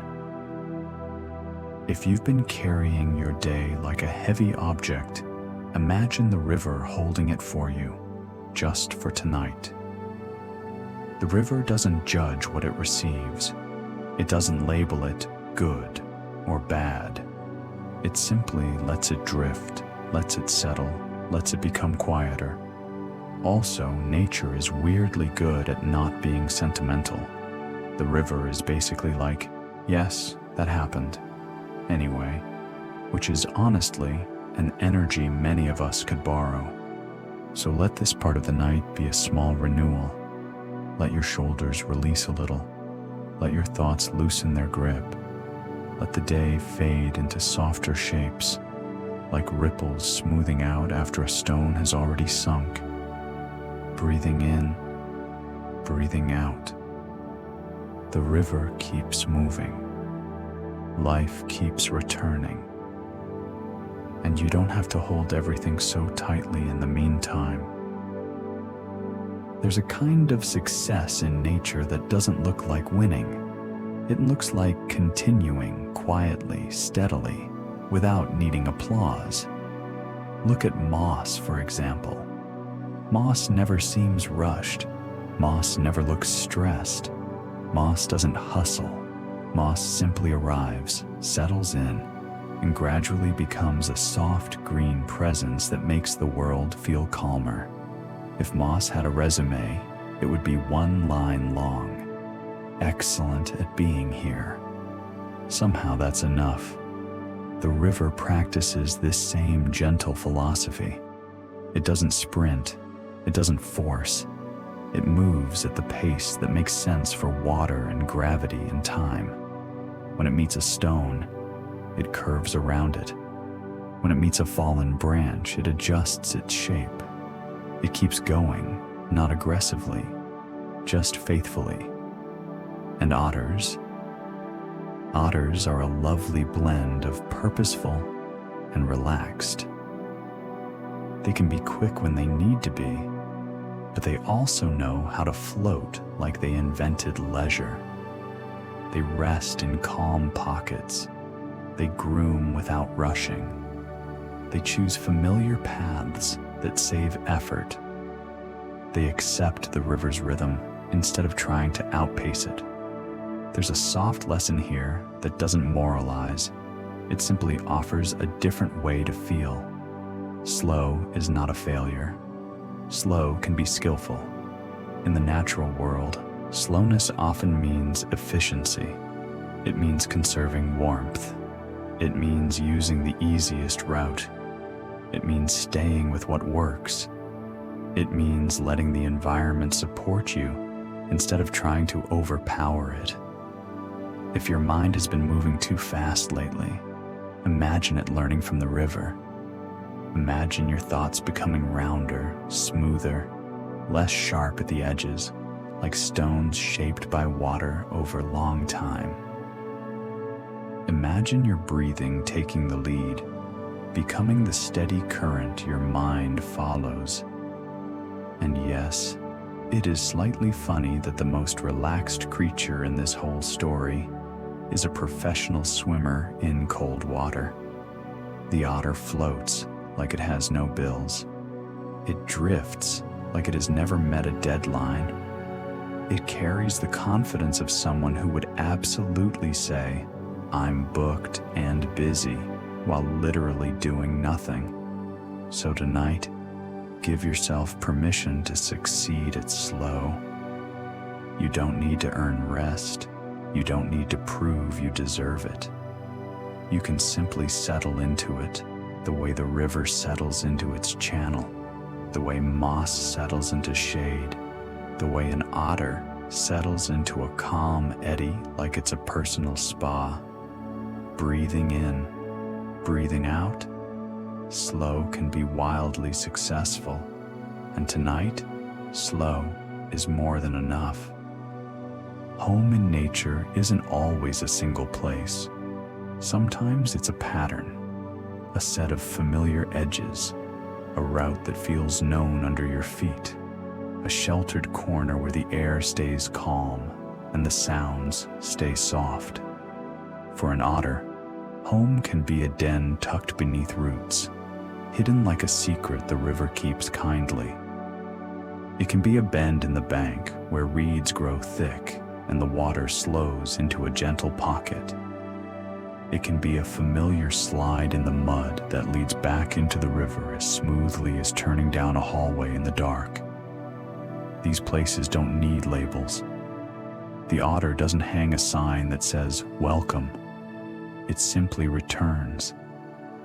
And the landscape, in its quiet way, recognizes that return. The river holds the roots. The reeds hold the cover. The bank holds the entrances. It's a soft arrangement of belonging. No ownership, no announcements, just fit. There's something comforting in imagining belonging as fit instead of achievement. The otter doesn't earn the river. The otter belongs because it moves in harmony with the river's shape. It rests where the river offers calm. It follows the natural design of the place. If you think about it, your own version of home might be similar. Not always a location. Sometimes it's a feeling your body recognizes. Warmth, quiet, safety, softness. Sometimes it's a simple routine: pillow, blanket, the weight of the night settling over you. And tonight, you can let your bed be that kind of home. You can let the room be a sheltered den. You can let the darkness be a gentle curtain of reeds that muffles the outside world. Also, home doesn't have to be perfect. Nature is full of homes that are slightly messy: fallen leaves, tangled roots, reed mats drifting where they please. It's functional comfort, not showroom comfort. The otter does not care about aesthetic. The otter cares about cozy and close to water, honestly relatable. So let yourself return. Return to your breath. Return to the simple sensation of being supported. Return to the quieter version of your mind, the one that doesn't need to plan, doesn't need to review, doesn't need to solve. Breathing in, breathing out. Home is not always a place you find. Sometimes it's a place you allow yourself to feel. And tonight, you are allowed. Remember the question we laid gently beneath the leaves? What does a river notice? And what does it simply let pass? We don't answer it with certainty because the night doesn't ask for certainty. The night asks for softness. But as the hours settle, the river offers quiet hints. It seems to notice what changes the shape of its calm. A fallen branch that creates a new eddy. A patch of reeds that thickens and makes a sheltered pocket. A slow footprint on the bank that becomes a familiar slide. The river notices in the only way a river can, by responding, by adjusting, by making room. And it seems to let pass what doesn't need holding. A leaf lands on the surface, turns once, twice, then drifts away. A ripple crosses the moon's reflection and disappears. A small sound rises from the reeds and fades back into the hush. The river doesn't cling. The river doesn't replay. The river doesn't keep a highlight reel. It simply continues. There is a calm relief in that, because many of us, when we're tired, do the opposite. We replay, we cling, we collect little moments and hold them too tightly. The river suggests another option. Let things pass through the current of you, not because they don't matter, but because you deserve rest more than you deserve rumination. If you imagine an otter now, later in the night, it might be moving less, floating more, choosing the easiest water, returning towards shelter. The motions become slower, like the world is gradually lowering its own volume. The air cools gently, mist thickens in soft layers. The reeds sway as if they too are growing sleepy. Even the river's surface looks smoother in longer stretches, like a sheet being pulled flat across a bed. And the question returns, but quieter this time, like a remembered scent. What does the river notice? Maybe it notices what helps it become calm. And what does it let pass? Maybe it lets pass anything that doesn't need to be carried through the night. Also, if the river did have a personality, it would be the friend who gives excellent advice and then immediately forgets the conversation. Yes, you can let it go. And then, wait, what were we talking about? Iconic, peaceful, moisturized. So tonight, borrow that river wisdom. Let your thoughts arrive, then drift. Let your body sink heavier into the bed. Let your breathing become the steady current, drifting, settling, quieting, and allow the river to notice you only in the gentlest way, as part of the night that is safely being held. The answer to the river's question doesn't arrive as words. It arrives as a feeling, like your shoulders lowering before you even realize they were raised. The river notices in small ways. It notices with touch, water meeting stone, current meeting root, surface meeting fog. It notices with shape, a bend, a pocket, a slow edge where calm can gather. And it notices with rhythm, the steady repetition of flow, the way night keeps smoothing everything toward softness, and the river lets pass almost everything else. A ripple comes and goes, a reflection breaks and reforms, a leaf drifts into shadow and becomes part of the dark water's quiet story. The river does not stop to analyze. It does not take things personally. It does not hold emergency meetings about a twig. It simply keeps its tone, calm. As the night deepens, the landscape begins to look more like a resting place than a scene. The reeds fold into stillness. The bank becomes quieter. The sounds become fewer, but not empty, just softer. Like a room after conversation has ended and everyone has settled into comfort. Somewhere near a root doorway, an otter may be resting. Not performing rest, just resting. Breath slow, body warm under dense fur. The world outside slightly muffled, like the riverbank is keeping the night gentle on purpose. And you can mirror that. You don't need to be perfectly asleep right now. You only need to be moving in that direction, loosening, softening, settling. If a thought appears, you can treat it like a leaf on water. You can notice it without keeping it. You can watch it drift without following it. The river doesn't chase the leaf. The river simply carries it onward, quietly, until it becomes part of something else. Breathing in, breathing out. You may notice the weight of your blanket more clearly now, the steadiness of your bed beneath you, the gentle temperature of the room. These are your calm pockets, your sheltered bends, your reed bed corners where the world feels safe. And if your mind tries to do what minds do, review, replay, rearrange, just smile gently at it, like you would at a friend who starts organizing a drawer at midnight. Not now, you can say softly.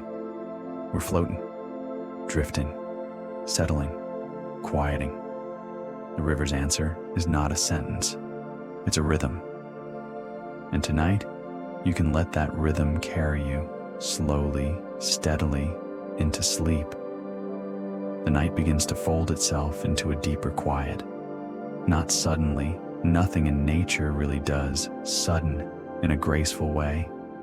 More like a slow dimming, as if someone is gently turning the volume down on the world. The wind softens first. It still moves through the reeds, but with less insistence, like it's learning how to whisper. The leaves above the river stop rustling in sentences and start rustling in syllables. The water continues, steady and calm, but even its voice feels smoother now, more hush than ripple. And somewhere in this soft lowering of everything, our question returns again, not as something to solve, but as something to rest beside. What does the river notice, and what does it let pass? At this hour, the river's answer feels simpler. It seems to notice comfort. It notices the places where the current becomes gentle, where the bank offers cover, where a quiet pool forms behind a log. It notices what helps the night become easier to live inside, and it lets pass what doesn't need holding. A small ripple appears and dissolves. A reflection breaks and reforms. A faint sound rises from the grass and fades back into the hush. The river doesn't chase any of it. It doesn't keep the moment pinned down. It simply continues, steady, patient, kind. You can feel the landscape settling too. The reeds stand a little stiller. The air grows cooler and heavier in a comforting way. Mist lingers low, like it prefers to stay close to the river's warmth. This is the part of the night where even animals move differently, not with urgency, just with less motion. The otter, if it's nearby, seems to choose the softer water now. It drifts more than it travels. It pauses longer. It lets the river carry the work of movement. The night doesn't ask for effort. It offers support, and you can accept it. Let your breathing slow a little, like wind easing over water. Let your shoulders loosen, as if they've remembered they're allowed to rest.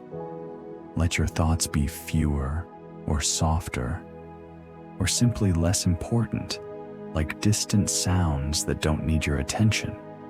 If a thought arrives, notice it gently, the way the river notices a leaf, and then let it pass, the way the river lets the leaf drift onward without ceremony. Drifting, settling, loosening.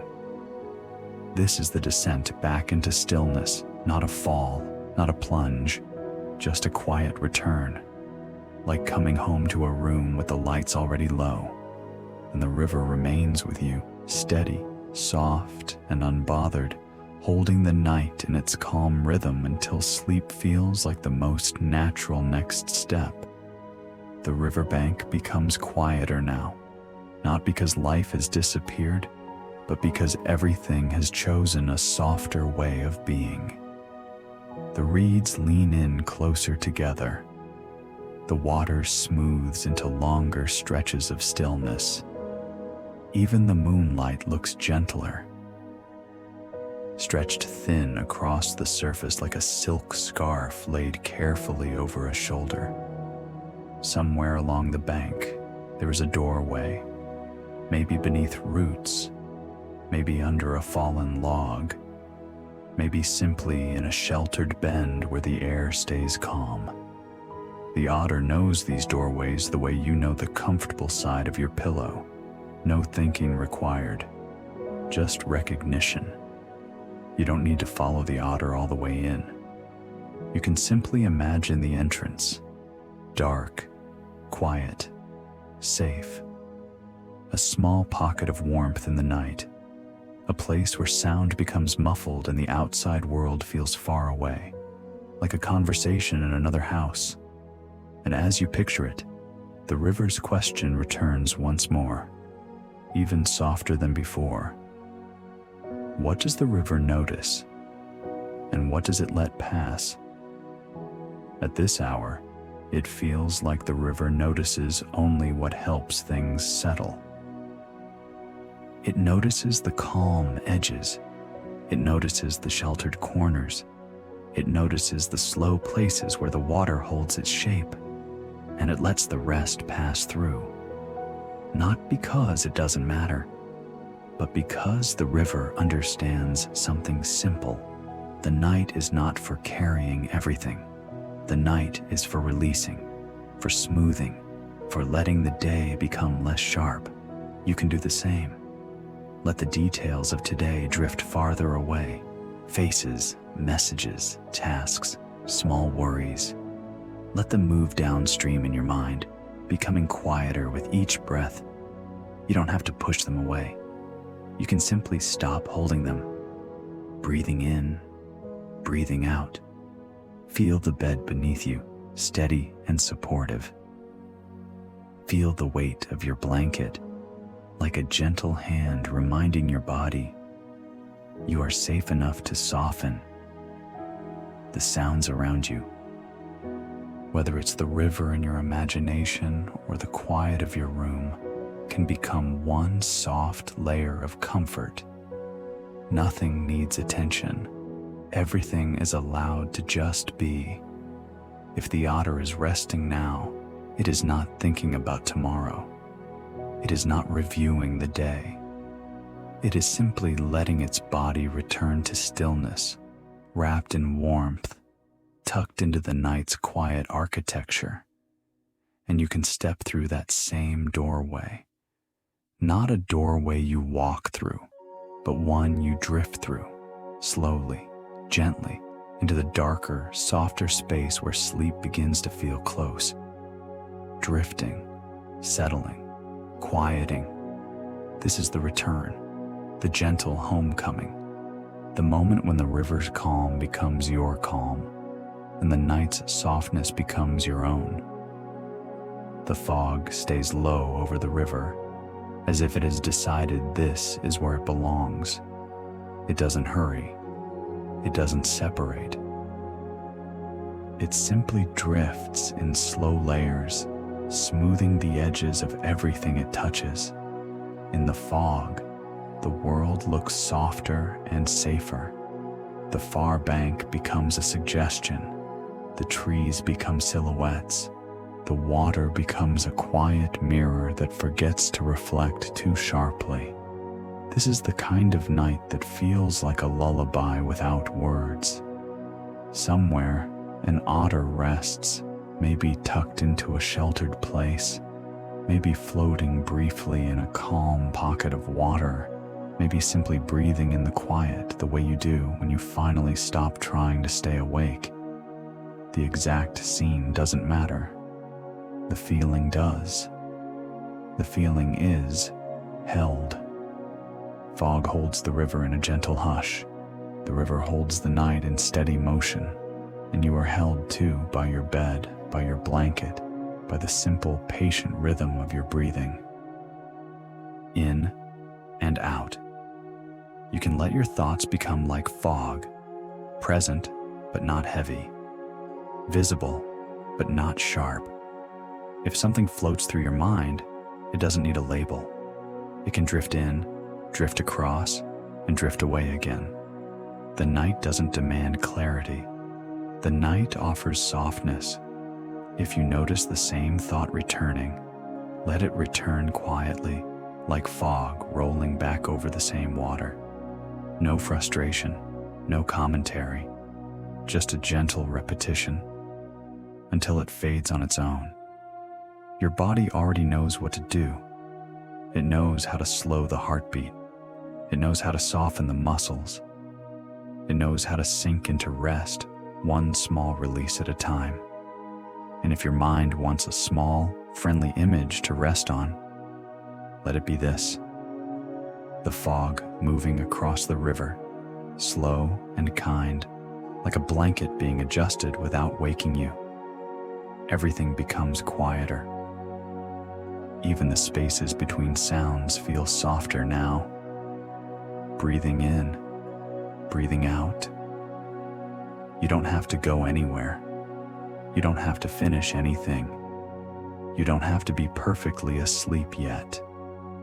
You only have to keep drifting in the direction of calm and allow the night to do the rest. And the fog continues its gentle work, covering, smoothing, quieting, until the river is almost indistinguishable from the sky, and your thoughts are almost indistinguishable from sleep. There's a special kind of calm that comes from watching a living thing rest. Not because it's dramatic or emotional, just because it's simple. A body breathing, a chest rising and falling, a rhythm continuing without effort. In nature, rest has a steadiness to it, a quiet confidence. It doesn't apologize for taking up space. It doesn't explain itself. It simply happens. Somewhere near the river, the otter's rhythm becomes smaller now, less movement, more stillness. A pause that stretches into comfort. The night wraps around it like a soft coat, and the river stays nearby, steady as a lullaby. You can borrow that rhythm for yourself. Let your breathing be the only thing you follow. In and out. If you like, you can imagine your breath as the river's current, smooth, unbroken, always returning.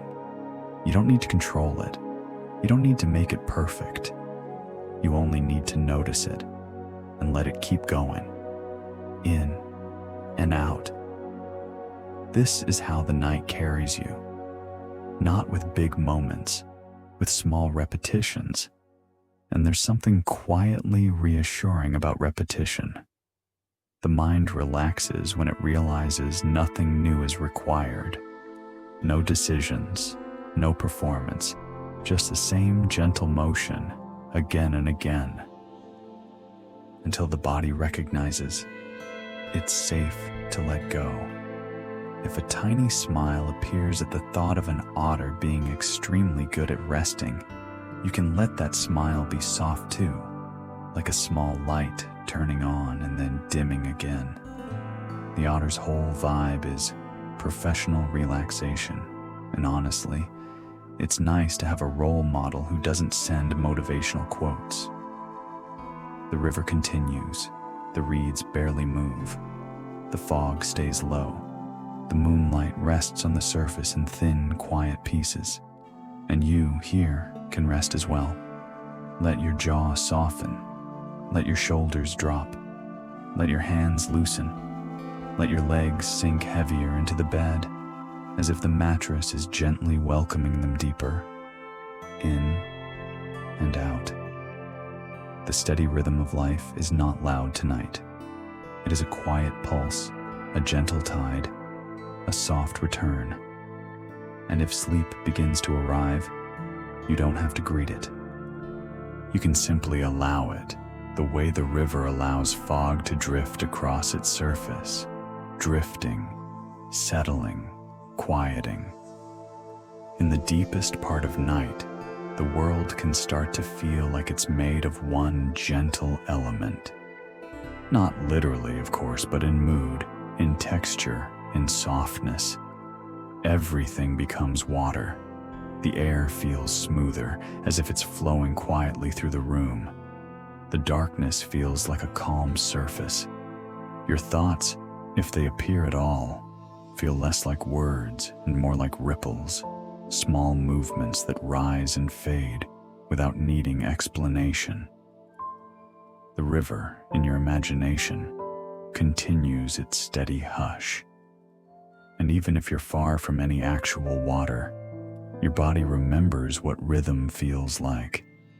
Your breath rises and falls like a slow current. Your heartbeat keeps its gentle pace. Your muscles loosen in small waves. In and out. If you imagine the otter now, it is not a story anymore. It is simply part of the night's softness, warm fur, quiet breath, a body at rest in a world that knows how to hold living things gently. The reeds stand like soft silhouettes. The fog stays low like a blanket that has decided it will not be moving again. The moonlight is thinner now, more like a sheen than a shine. Everything is calmer, smoother, quieter, and you don't need to think about any of it in detail. You can let the imagery become a background that fades as you fade. If you catch yourself trying to listen harder or sleep faster, you can relax that effort. Sleep is not something you do. Sleep is something you allow, like water settling when you stop stirring it. So stop stirring. Let your attention sink. Let your breathing lead. In and out. The night is wide enough to hold you without your help. The river is steady enough to continue without your attention. And your body is wise enough to find sleep when it's ready. Drifting, settling, loosening. The edges of the world soften further. Thoughts become quieter. The space behind your eyes becomes darker and heavier, like curtains closing slowly. Everything becomes water, smooth, unhurried. forgiving, and you can rest inside that softness without needing to name it, without needing to stay awake to understand it. Just drifting, just settling, just quieting. The last of the moonlight stretches thinner now, like a ribbon pulled gently across the river and then slowly allowed to loosen. Reflections soften, shadows blur. The water still moves, but it moves in a way that feels almost imagined. So quiet, so steady. It could be the sound of your own breath wearing a river costume. Along the bank, the reeds have mostly stopped swaying. They stand in calm clusters, as if they've decided to rest in place. The fog remains low, settled into its favorite position, like a blanket that finally found the right corner to tuck itself into and refuses to be adjusted again. Somewhere close to the river's edge, an otter is resting. You don't need to picture it clearly. You only need the feeling of it. Warm fur, slow breathing, a body tucked into safety. The night holds it without question. The river holds the night without effort. And you are held too, in and out. If any thoughts still drift through, they can drift through softly, like small ripples that don't reach the shore. You don't have to follow them. You don't have to answer them. Let them be a gentle movement, then let them dissolve. The river has been practicing this all night, noticing what brings calm and letting the rest pass. So let the rest pass now. Let the day pass. Let tomorrow pass. Let the little unfinished edges of your mind pass, because they do not need attention in the dark. They can wait in daylight. They can wait in morning. Tonight is not for carrying. Tonight is for settling, breathing in, breathing out. Feel how easy it is when you stop trying to become quieter. The muscles loosen like knots untangling in warm water. The forehead smooths, the jaw softens, the hands open. The legs grow heavier, as if the bed is gently deepening beneath you. The night doesn't ask for perfection. It doesn't ask for performance. It only offers a steady softness, a slow drift, a quiet belonging. And in that belonging, sleep can arrive naturally, like fog, like dusk, like a river smoothing itself when no one is watching. If you want one last small image to rest on, let it be this: the river's surface, nearly still, with only the faintest movement, like the earth breathing in its sleep. No urgency, no effort, just continuation, in and out. The last light thins out, the world becomes quieter, and you can let yourself fade with it, gently, kindly, without needing to hold the edges of wakefulness any longer. Now the night is very soft, not empty, just quiet in a way that feels complete. The river continues, steady and patient, like it has always been doing this and always will. The air rests in the room like a gentle presence. The fog in our imagined landscape stays low and calm, as if it has decided to keep watch while everything else sleeps. The otter's world has grown still too, not frozen, just settled. Warm fur holds its quiet heat. Breath comes and goes in small, steady waves. The riverbank offers shelter, and the river offers rhythm, and you here can let your own rhythm be enough, in and out. If your thoughts appear, let them appear like distant calls, soft, far away, not important. If they don't appear, that's fine too. Silence is not something you have to fill. Silence is something you can rest inside. You don't need more facts now. You don't need more images. You don't need the story to go anywhere. The story has already done its gentle work. It has slowed the world down, softened the edges, and made room for sleep to feel natural. So we let the landscape repeat itself quietly. Water, leaves, distant reeds, water, breath, soft darkness. Everything you need is already here. A steady bed beneath you, a night that asks nothing, a body that knows how to drift into rest when it's allowed. If you notice the smallest humor in how nature is so good at this, how the otter can simply float and be peaceful, how the river can simply move and be calm, you can let that humor be tiny, like a warm spark that fades into comfort. Even the stones seem relaxed. They've had practice. Now we lower everything further. Your breathing slows, or it stays steady. Your shoulders sink. Your hands loosen. Your face softens. And the river continues, quietly, steadily, carrying the night forward without asking you to witness it. As we close, let the words become part of the river's rhythm, gentle, simple, and fading. Everything flows through the wild. Sleep in that motion.